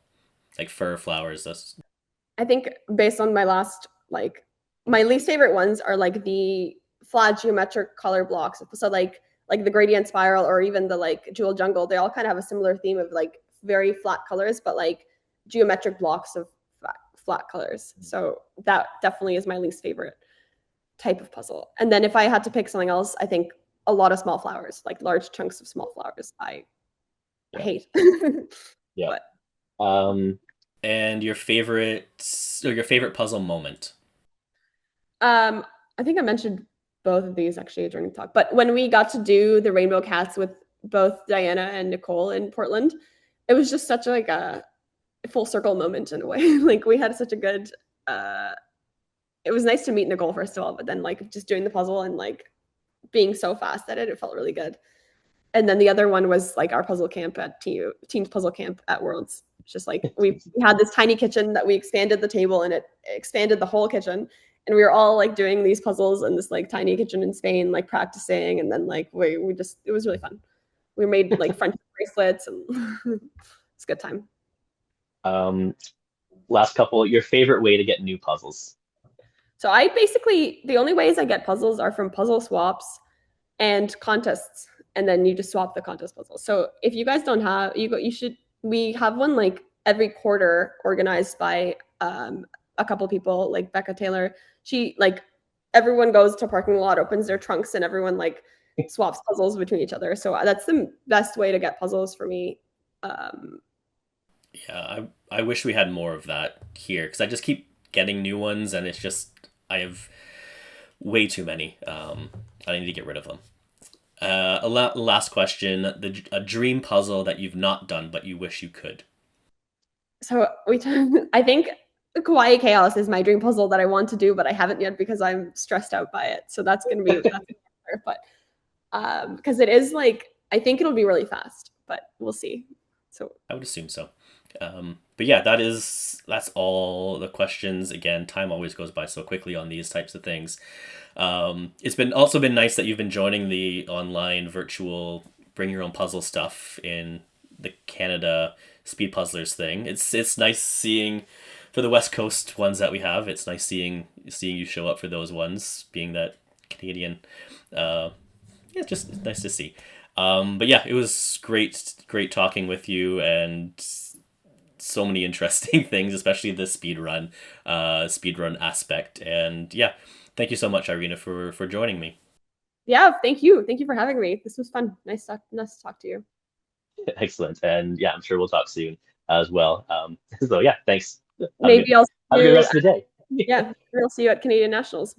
Maybe you will. Thanks so much. Okay, Bye. bye.